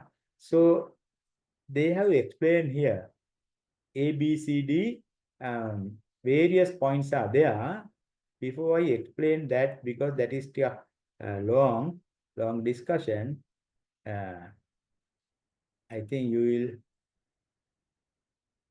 can come back again.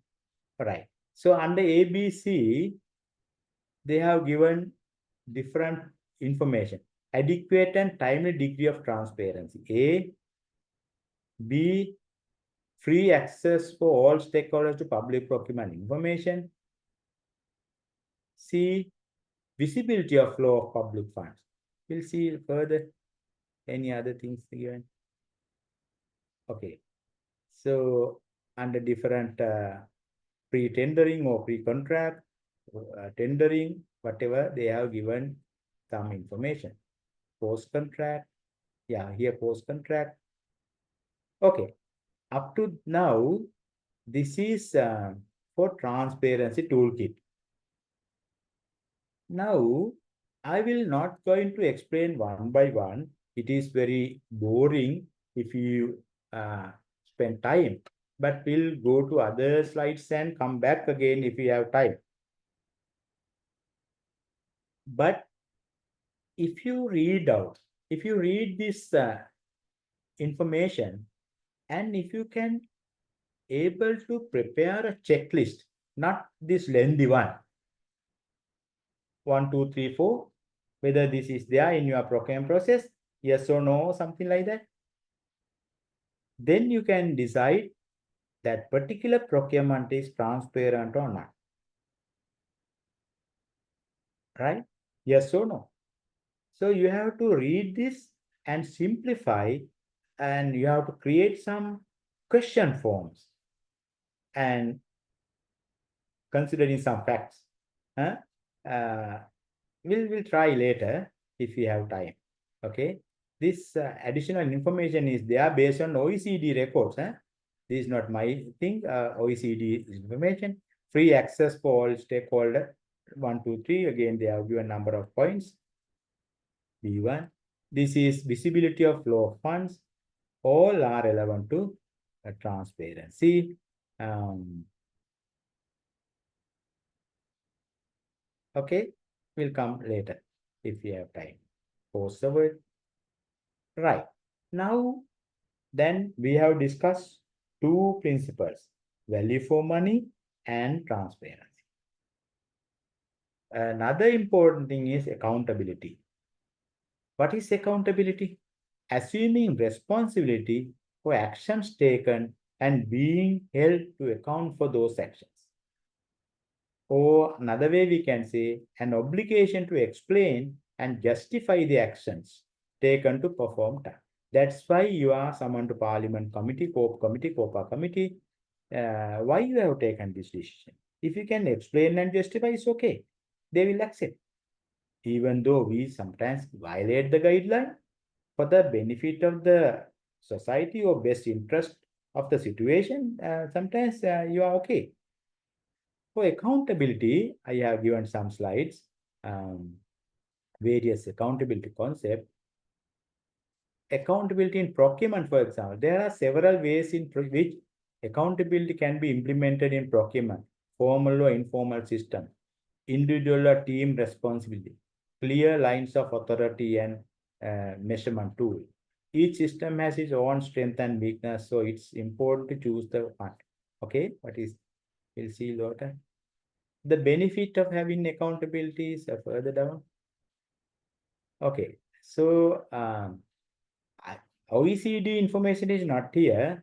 That is a lengthy one. I will give separately. So integrity is another one. So accountability, I have given some, but I not explain because of time constraint. We'll have to think whether we have time. Integrity is another principle. Integrity can be defined as the use of funds, resources, assets, and authority according to the intended official purpose to be used in the line with public interest. A negative approach to define integrity is also useful to determine an effective strategy for preventing integrity violation in the field of public procurement. Integrity generally is the honesty. Idea is that. So these are the some examples violating integrity. Corruption include bribery, kickbacks, nepotism, cronyism, and clientelism. All are against the integrity. I mean corruption basically. Fraud and theft is also against the integrity of resources, for example, throughout product substitution in the delivery, which results in lower quality. It is a fraud or theft. Conflict of, that is another very important thing in the public service and post-public employment. So you must have not conflict of interest. So in our new guideline, we have defined the conflict of interest.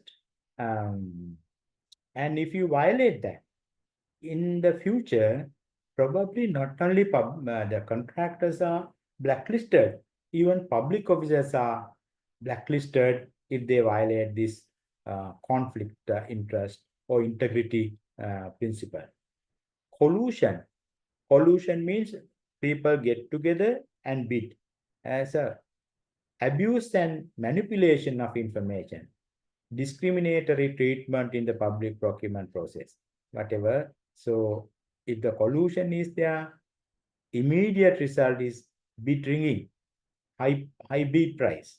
So they get together and increase the price.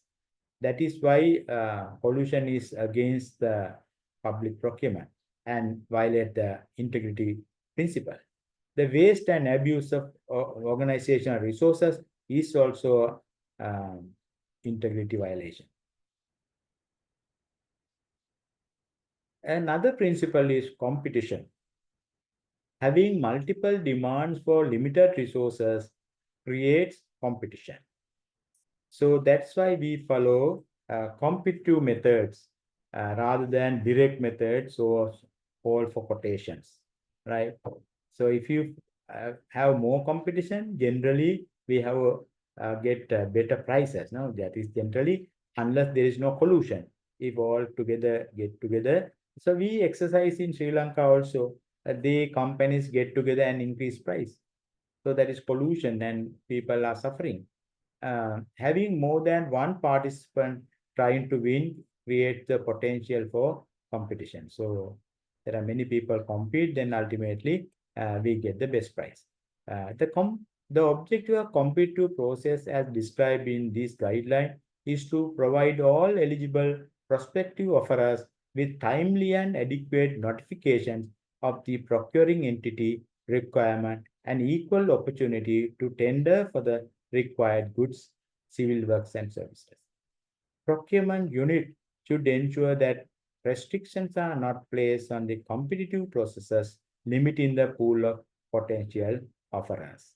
So that's why we should give the opportunities to all prospective bidders to bid. So through competition, we can get the best price. Another principle is fairness. Sadharana bhave wage deyak. System need to operate in a manner that is perceived as offering an opportunity for participants to win contract in accordance with the agreed set of rules that are not prejudice against participants without a reasonable explanation. Because sometimes we prepare a specification deliberately to preclude some bidders from the competition. Some unfair criteria is given. Some unfair specification is given. For example, I am telling you, if you want to purchase a vehicle, there are various CC capacities. No?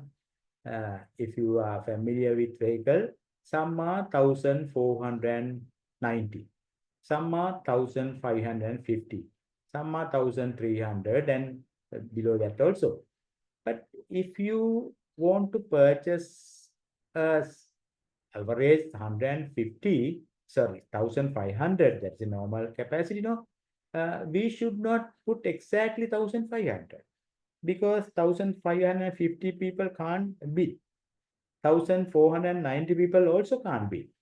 There's no much difference between 1,490 and 1,550. So you must put a range, say 1,450 to 1,550, for example. But sometimes 1,600 may be higher. That means less efficient, whole point of view. So therefore, whatever your evaluation criteria or specification should be given a fair range in order for a similar product to compete with.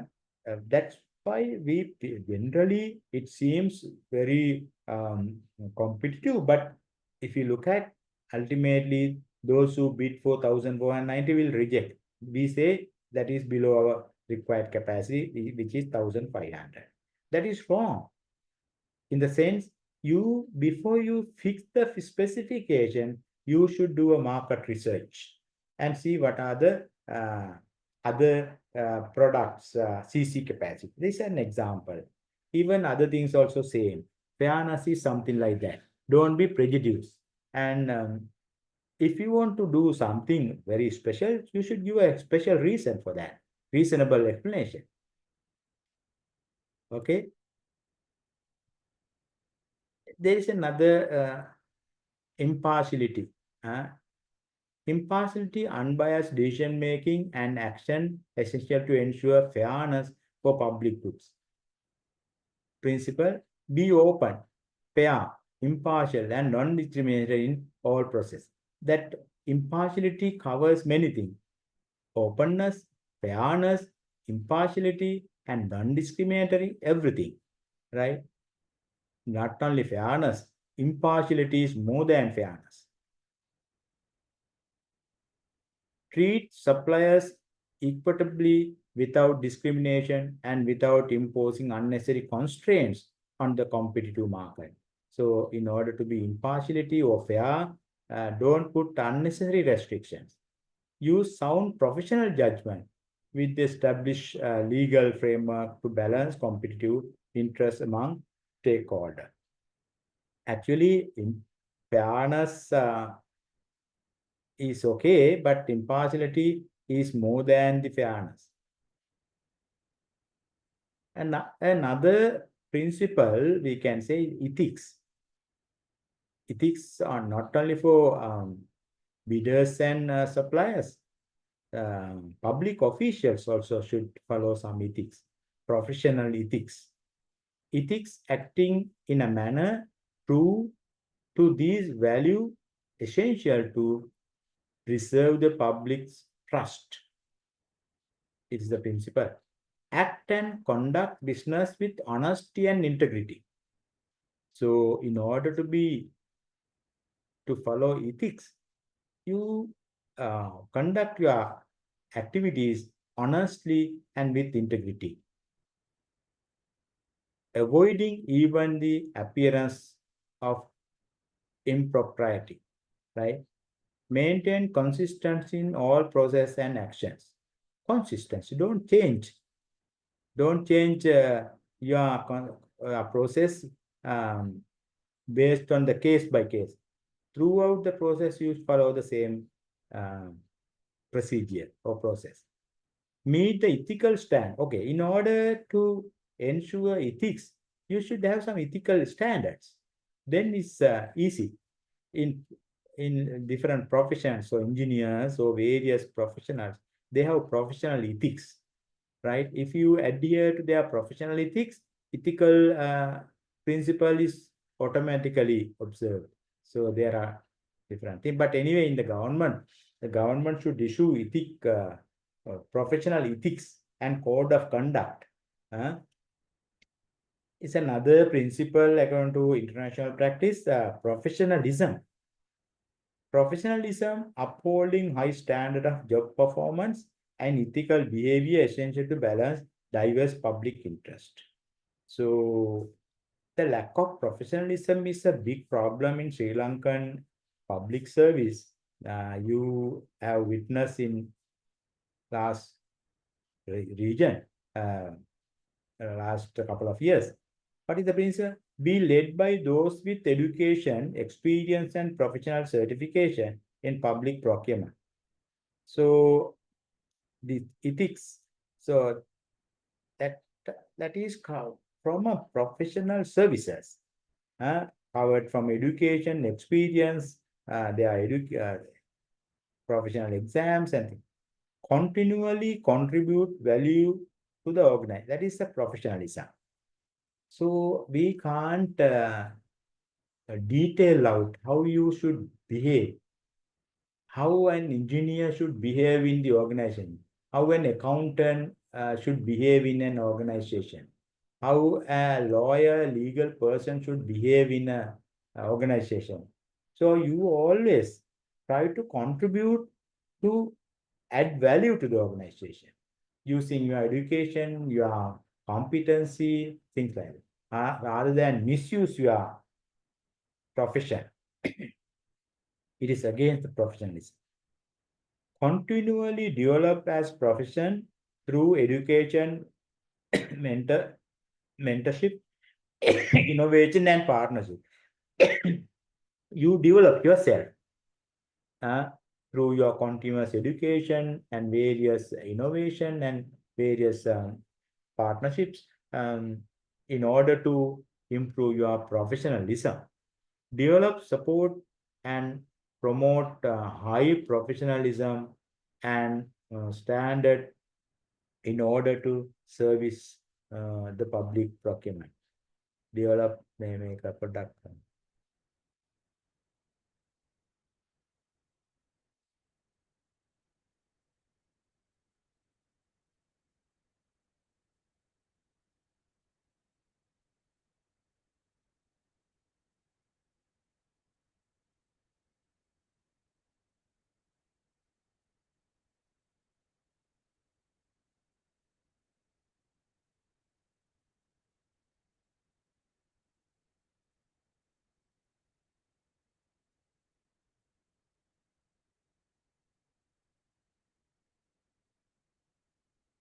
Sorry.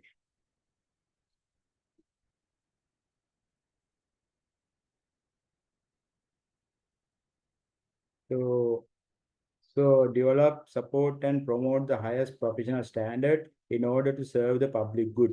So we all public service, we are producing public goods now. So you develop and promote your highest professional standard in order to ensure professionalism. Seek continuous improvement through ongoing training, education, and skill enhancement. That is also way of professionalism. There's another principle called openness. Relate to fairness. That is also relate to fairness principle, but it is more specific as to ability of wide range of participants in a competition, right? So you are more open and attract more wide participants to the competition. An example of lack of openness might be restricting procurement to national or local firms. So we have some limited competitive methods. For example, limited national bidding. So we call from national bidders only. There are some reasons. And international competition also, we have limited international bidding. That means we identify the potential suppliers or contractors rather than opening to everybody, because we know there are limited suppliers. But in this method, you can't preclude any supplier, any contractor from the competition. But you know all suppliers, you know all the contractors. Therefore, no point of giving publicity for international. So you know the suppliers, contractors, then you directly call them. So, but it is somewhat against the openness principle. Another example might be restricting participants to small business only. So small and medium industries, we sometimes give some because we have some other objectives now.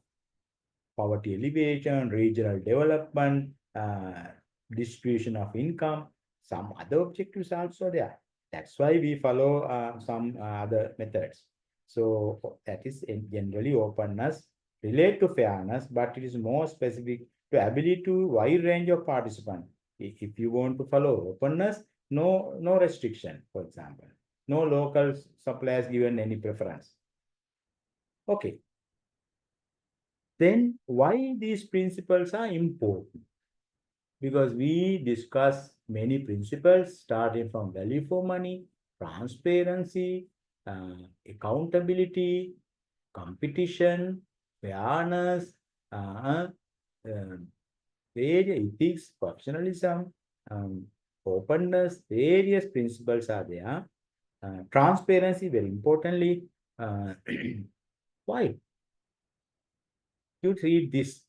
The public procurement system should be fair, open, and transparent, etc. It should provide a means to obtain needed goods, works, and services in a timely, efficient manner at efficient prices that are competitive. That is our statement. Why? I say why is this. So these how the principles given by the UNDP, World Bank, say, look at the principle, procurement principles, governance principles of good governance. So UNDP say political legitimacy is one of the principle. Participation principle, consensus orientation, equity, bureaucratic and financial accountability, transparency, responsiveness, effective and efficient public procurement, strategic vision, the rule of law and human rights, fair and equitable judicial system. Out of this, what are the points we can take for procurement? Say, first one is no participation. So we can take as under fairness or whatever. And equity, that is also there. In the under value for money, equity is there. No? Accountability, whatever, financial or whatever, accountability concept is there. Transparency concept is there. Responsiveness word is not there, but idea is there. Okay, effective, efficient is part and parcel of the value for money. Some points are there, right? That is not procurement principle, that is governance principle, right? World Bank says strong and participatory civil society. Accountability is there. Transparency is there. Open and predictably policy making. Openness is there. Rule of law, predictable legal framework, independent judiciary, the rule of law, predictable, whatever. So some points are there, right? Both World Bank and UNDP. What is the relation between public procurement principles and good governance principle? If you look at our thing, value for money, transparency, accountability, that is same. Same as the principles of the public procurement. Generally, procurement principles and governance principles are more, but generally it included. Hence, the level of governance, it is a statement, right, given by an author. Hence, the level of governance is depend on how the public procurement system is managed, right? So, if a country is following good procurement principles, their governance is high, right? Therefore, we can say this, the level of governance of a country, particularly developing countries, heavily depend on the quality of procurement system of the country. So that is the beauty of this. If you follow procurement principles properly, that means we are contributing to good governance of a country. Now this is a very debatable topic we discussed in the last regime, very sarcastic way, good governance or Yahapalane, for example. But it has a true the theory behind that. So if we follow our public procurement following principles, actually we are contributing to good governance of the country. More importantly, value for money. So I said I will explain later. These are the explanation I am going to give you. You see, you as individual, how you spend your money. You have a limited monthly salary. You have not pasted your vision mission at your front door. But if you go to your office or ministry or department or corporation, even private sector, at the front desk, you see vision, this is our vision, this is our mission, this is our things like that.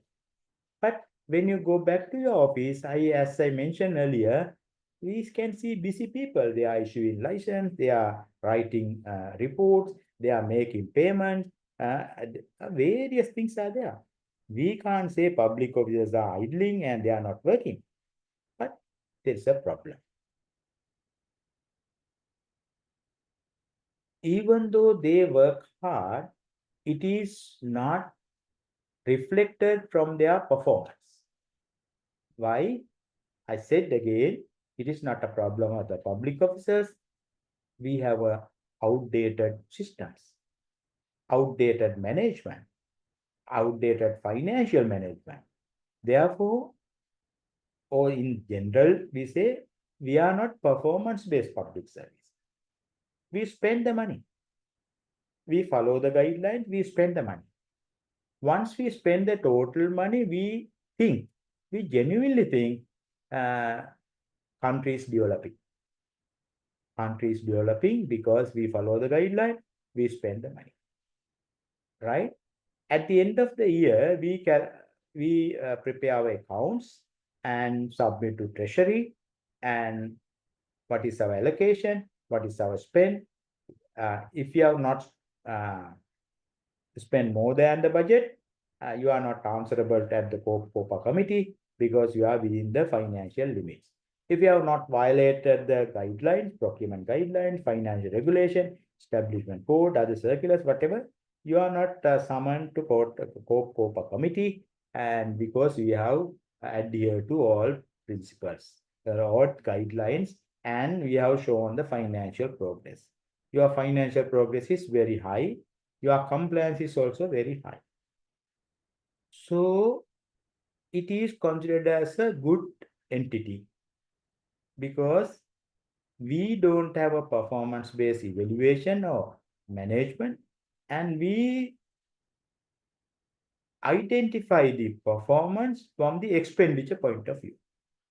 That means if you have spent the money, I think that is 100% success or 100% financial success. Even if you don't spend, you will get audit queries sometimes. Your auditors come and say, hey, Mr., you have not spent your budget, your progress is 70%. So what we do is we don't want to ask that blame. We spend that 30% also by following the procurement regulation, other regulation, and call quotation, and by computers at least, or we change our tables, or we change our curtains, whatever we buy, right? That is the pathetic situation in the public service. Where is our vision? Where is our mission? Where is our objectives? If you think our expenditure is equal to performance, even our wastage, corruption is part and parcel of the expenditure. It is of the part of the public performance. If you are working in a department of X, your job is to construct roads, for example. But if you do roads, but there is no target. As I mentioned earlier, quantity, quality, time targets are not there. Always you construct road, you maintain roads, and nobody can say you are not constructing road. Ultimately, you spend your whole budget, but your quantity and actual quantity and planned quantity, there is no comparison. Your actual quality and target quality is no comparison. Your costs deviation is not considered. Your quality as time deviation is not considered. More importantly, whether you have created asset for the money is also not looked into. Now everybody knows, you saw in newspapers, some ministries say 1,700 vehicles are missing. Auditor General say you have taken 9 trillion or something, 12 trillion, for example. You have only 3 trillion assets. 9 trillion assets are missing of what something, right? Why? But if you look at the private sector or your household, for example, you have a limited income. You have not pasted your vision mission at the door, but you know how to spend your money. You don't know anything about the value for money theory, but you know how to spend your money based on value for money. Priorities, right? You know your priorities, right? Whether you educated or not educated, even uneducated people, they know how to spend their budget. So they go to market and buy essential things at the lowest affordable price. Affordable quantity also, quality also. But if your performance is measured or you are accountable for financial performance to your spouse, husband or wife, best thing is you can do once you get your monthly salary, go and spend your salary at a restaurant where you can get a written bill, a reputed restaurant, and you spend the whole salary for eating and drinking and get a nice bill and hand it over to your wife. Wife first look at whether this bill has issued from a reputed firm. Yes, restaurant is a reputed one. Then she can look at whether you have altered the bill, changed the bill. No, you have not tampered the bill. Then what she can do and calculate the quantity and quantity price, unit price, and see the subtotal and add the subtotal using a calculator, whatever, and total is correct. And put the rank approved.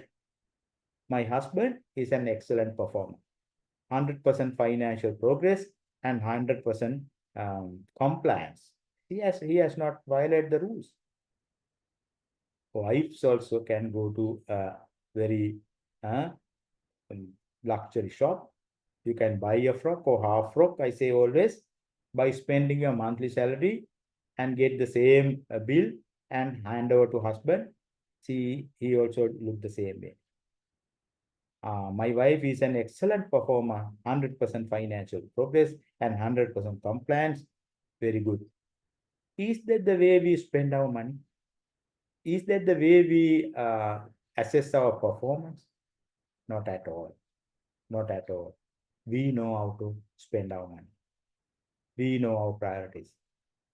So when you come to governments, private sector, it is not the case because their performance is measured from profit. At the end of the profit period, they calculate their income and their revenue. Sorry, expenditure. If the revenue is higher than the expenditure, they earn profit. If they get more profit, they are happy. Investors are happy. Sometimes they give bonus to workers. They get more incentives and they work more and more hard because their production is visible. Number of product, number of services is visible and recorded, right? That management is that. If they incur losses continuously, they will not continue that business. They shut down the business and go home because they can't afford continuous losses. That means profit is the criteria to determine the success of it. But when you come to government is not measured the profit or loss. We say government is a service. But the pathetic problem is there is no way to measure the performance, service performance. That is not the case in all over the world.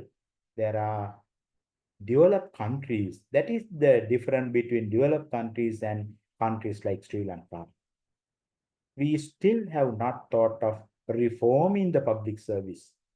We are blaming to politicians all the time. We say once we change the politician, everything will be okay. I personally don't agree. I don't know. Yeah, I don't want to talk much on this day, especially today. But there are a lot of problems with the politician, but there's a systematic issue is there. We must change the system. We must reform public service. So performance-based public service, performance-based budgeting, results-based accountability. Now our accountability is not result-based, only financial and compliance accountability. If you violate the rules, if you don't spend the money or overspend only, we are summoned at the parliament committees. If you spend the money, whatever the way we identify is correct, it's okay. It is not highlighted generally. That is the whole problem. That's why the beauty of the understanding of these principles, especially value for money. That's why I spend a lot of time on value for money procurement, because procurement budget is the biggest budget in the government expenditure. Now the politicians are talking about the government expenditure, 8,000 billion, 7,000 billion, with or without loan repayment. So say 5,000 billions. Out of 5,000 billions, if we remove the salaries and other payments, the procurement budget is more than 50%. More than 50%. If we spend this procurement budget efficiently and effectively in general with value for money and all other principles, we get the results. Now, there's another issue. Whatever we spend money, corruption or wastages, I said that is part and parcel of the expenditure. It goes to public expenditure. We can't remove the corrupt money from the public expenditure or wastage money. For example, purchasing of a high resolution computer or purchasing of chairs for 800,000 is considered as public. More importantly, it is considered as a capital expenditure. Those, due to that classification, traditional classifications, right? So we give this information to central bank. Central bank considers all expenditure, irrespective of wastage or corruption, considered as a public expenditure. They add to GDP, gross domestic product, GDP of the country. Then they calculate GDP of the current year compared with the previous year. Previous year is the numerator, denominator. Change in GDP is the denominator. For example, 2000, if you want to calculate the 2024 or say 23 growth, you must get 2022 as the numerator, say 8,000 billion, for example, or 10,000 billion. Say 22, assume that it is 12,000. Change in GDP is 2,000. Government has spent more than the previous year. Into 100, then you can calculate the GDP growth is 2%. Right? It GDP growth including public expenditure. GDP has 3 components: private sector consumption, private sector investment, and government expenditure. We have no problem with the private sector. Wherever there's a expenditure, there's a production, physical or service production. But problem is in the public sector. We can't necessarily say public sector expenditure support with public sector production, or the public sector production is commensurate with the expenditure. Therefore, we just consider expenditure as the production. That is the biggest problem. I want to open your eyes also. As master graduates, you have to think of that. So that's why we must talk very broadly about the public procurement. We can change the shape and direction of the government, economic growth and development if you use the public expenditure, procurement expenditure efficiently, economically, efficiently, and effectively. Equity also there. And also following other principles. Otherwise, even if we get more and more loans and spend more money without changing the present structure, not only the public management is a problem, public financial management, public auditing, public accountability, all are traditionally outdated systems. We still follow British colonial system without much changes required to ensure real economic growth and development in the country. Why I say this? Economic reform, financial management reform, procurement reform, public management reform, accountability reform, auditing reforms are very, very important these days. Now you all are witness with various discussions of politicians, oppositions or government. They say we have done, people say they have not done. We as intellectuals should look at the problem in a different point of view. And also you should be able to analyze the problem and explain the problem and give some suggestions, right? With this, I open your eyes to think of this. Why this procurement is important, why that procurement principles are important, and ultimately how we can improve our public procurement by improving the principles. That's why I have thought, I have not decided yet. I will discuss with other people also. I think I have OECD and all information I have prepared for my guideline, government procurement guideline latest. We want to develop a toolkits or checklist for public officers to follow to see their procurement has followed these principles, value for money, transparency, etc.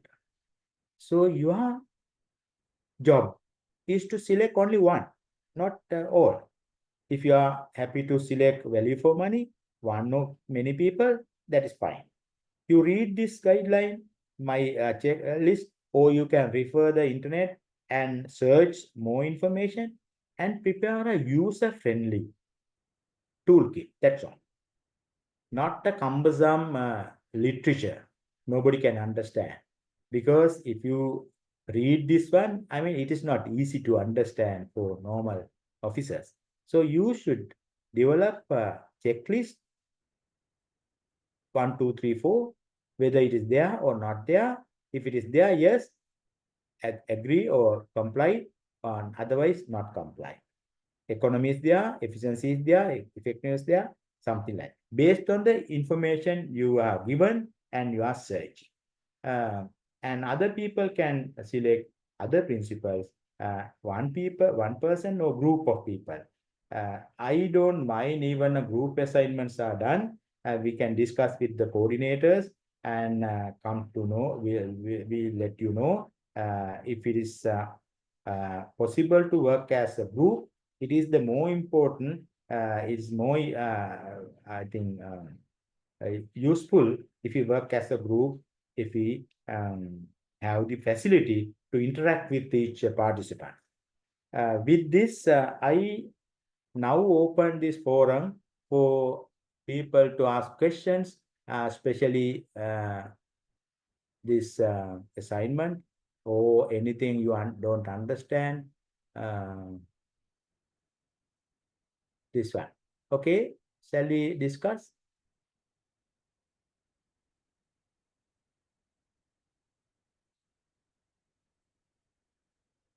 What is your idea? Yeah. Sir, Yes. I have a problem regard to the assignment. Mm-hmm. When we are preparing the checklist, Okay. is it necessary to get a sample project or something? No, Uh, nothing. No sample project. I will give a list. I have searched from the OECD and basically OECD. It is a lengthy document. I have not included. Yes, only some points I have given for transparency only because these are lengthy, right? So you can read and you can search the internet. What you have to do is select only one principle. Say you happy to study transparency, identify what is transparency, and prepare a checklist based on the information.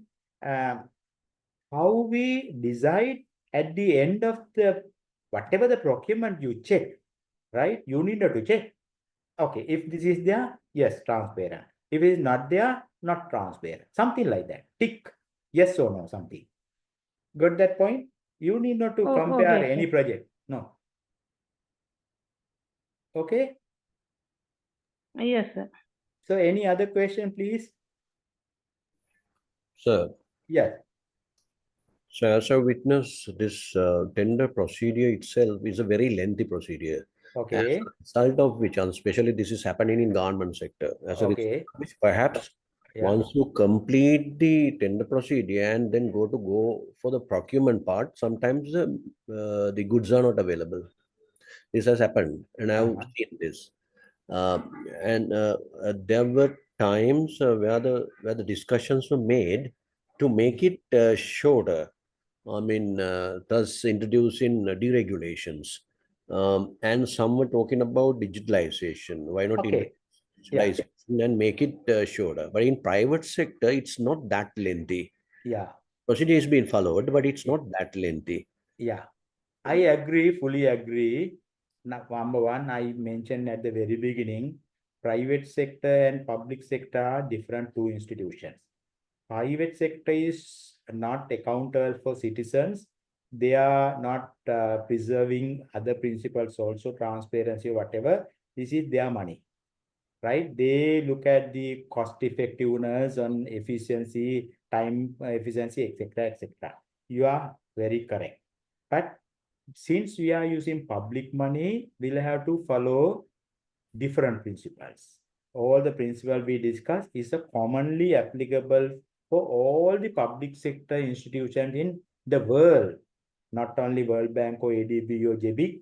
Every government, if you look at the UK or America or Australia or New Zealand, India, say more or less same principles. I agree with you. The best solution, yeah, lengthy process, I agree. But to cut short the lengthy process, the more efficient system is the EGP. Now the EGP project is going on. So we, National Procurement Commission, is also behind that. So we are working with the Ministry of Finance. If EGP comes into the scene, that means our manual procurement we can digitalize, right? The same process we can digitalize, then the time taken is very short, right? Evaluation is very quick, and all the other things we can reduce the time. But till then, we'll have to follow a manual system. It is lengthy, but we have given some minimum period for different methods. For example, if you call bids for national quotation, the minimum period is only 7 days. If you use limited national bidding, I mentioned, you have to give only 14 days. If you use national competitive billing published in newspapers and all, it is minimum is 25 days for bidders to bid. That is not the period. And international minimum is 42 days. But that is to bid from bid notice to bid close. But the preparation of bids, preparation of planning and everything, after bid close, evaluation, approval, it takes more time. You know, I agree with you. Recently opened Jaffna Kilinochchi water project. Very recently they opened, I saw on the TV. It has taken, it's a ADB funded project. It has taken 9 years to complete the project. 9 years. Due to various reasons. Due to land settlement problem, land acquisition problem, it is part and parcel of the procurement problem. So that we can't address using digitalization. Digitalization we can use from bid notice to contract award, right? But still the planning and other thing we have to do. Contract administration we have to do manually at the moment. So I agree, but we cannot cut short the time without the EGP and being government procurement, not like private sector, we can't speed up. As you suggested, the government procurement is different from private. One more question. So Yeah, again, yeah. issue. Now you may be knowing better that there are some registered institutes, or rather registered agents, Suppliers. Yeah, suppliers from whom you are supposed to get the quotations or bid, whatever. yeah. Now see, these registered numbers are very, I mean, it's low. I mean, it's not more. So now they maintain kind of a monopoly, as a result of which they increase the prices. And I mean, when you go through the tender procedure and then try to get the work done at the end of the day, maybe a service, maybe a vehicle, fleet of vehicles. Yeah. So then you see at the end of the day, you have spent more money. Yes, correct.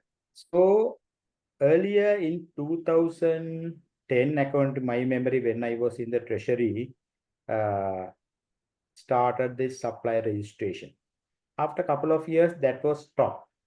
But still some people are using the supply registration, but it is not mandatory.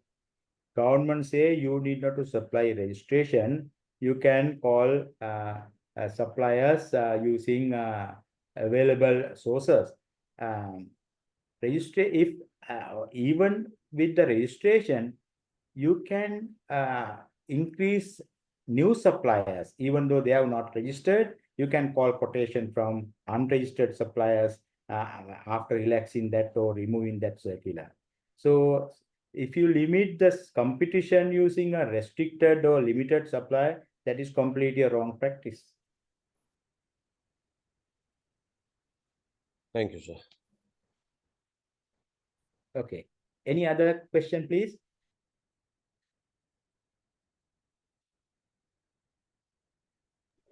Somebody has asked 10-minute break. I didn't see that. So excuse me. Yeah. I have problem regarding we are calling national competitive bidding procedure. We are going to purchase something through that NCB. Okay. That think we are doing everything, evaluation part, everything, and then we are going to select one bidder. Okay. After selecting that, say we want to buy something through that bidder. Okay. In the local market. Okay. After that, if that particular material is not available in the market, how that rule prevail, that bidder somehow import that, or how? Yeah. Because bidder is completely responsible to supply the required quantity, required quality based on our request.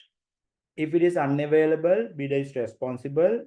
So he says, now I can't supply this material.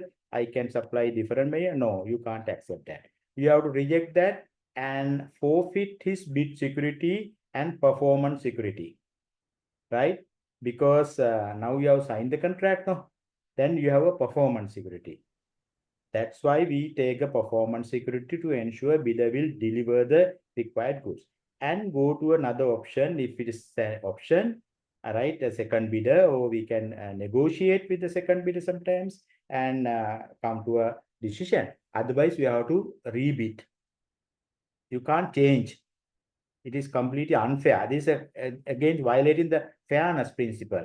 Because if you give an opportunity to the selected bidder to give another thing, it is not given to other bidders that opportunity.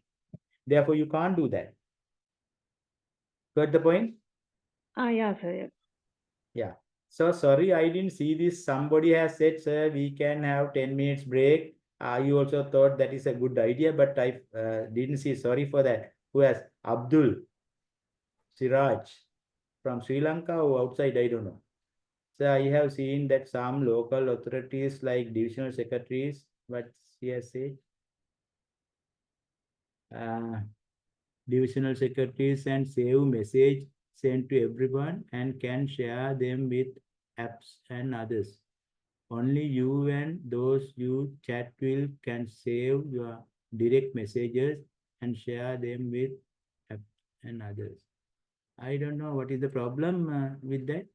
You can download all the discussions, or if it is recorded, you can get the record also.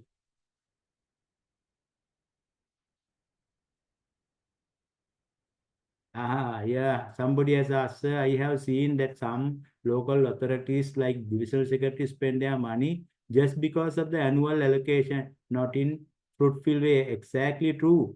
I mean, we can't blame to these people because auditors come and ask why you have not spent the money. That is exactly the same. So you want to show the financial progress, otherwise you ask someone to parliament and to avoid that question only we spend the money. That's, I said, that's a systemic failure. We cannot blame public officials. So that is none of their problem. But still, we can plan our procurement based on our action plan. I will discuss in our planning first lecture how we can plan strategically. Therefore, I don't want to spend time on that. Yeah. Okay. Any other questions?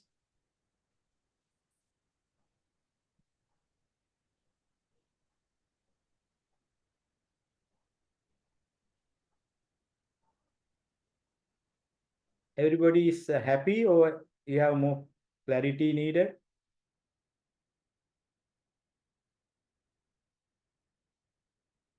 Sir, if you are doing that lesson with some case studies, then we can understand in a better way. Yeah, we can do case studies in evaluation, planning, different topic. This is an introductory lecture now.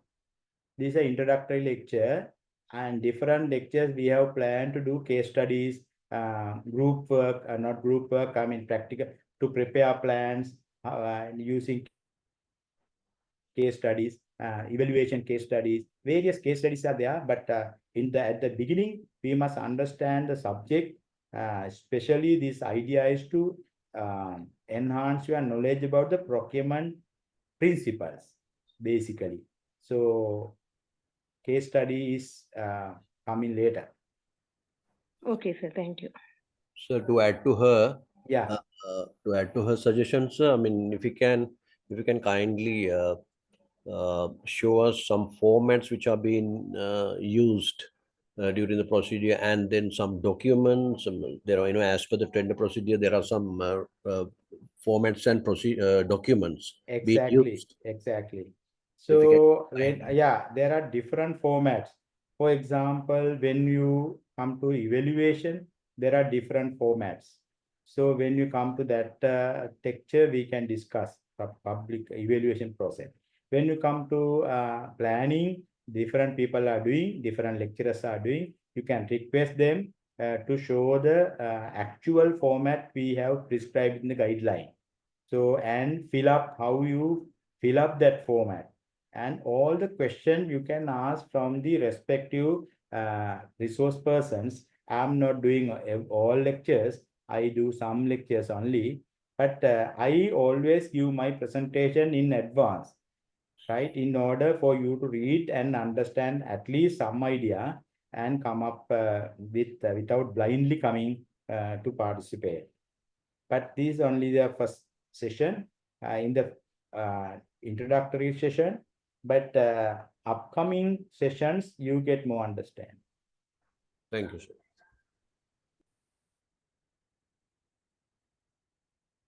If you don't have other questions, we can wind up, or if you have question, I'm ready to answer. And also, I'm telling you, don't forget to evaluate each and every presentation I think your coordinator has distributed some evaluation forms. Each and every session, once it is finished, please fill up with the content, understanding, presentation, whatever the questions given, then and there. That will be useful to improve the quality of this master program. Please don't miss that. Okay.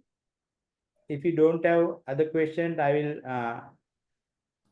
wind up. Okay. Thank you, Everybody. sir. Thank you, sir. Thank you so much. Thank you. Good night, sir. Good night. Good night, everybody. Thank you, sir. Good night. Good night.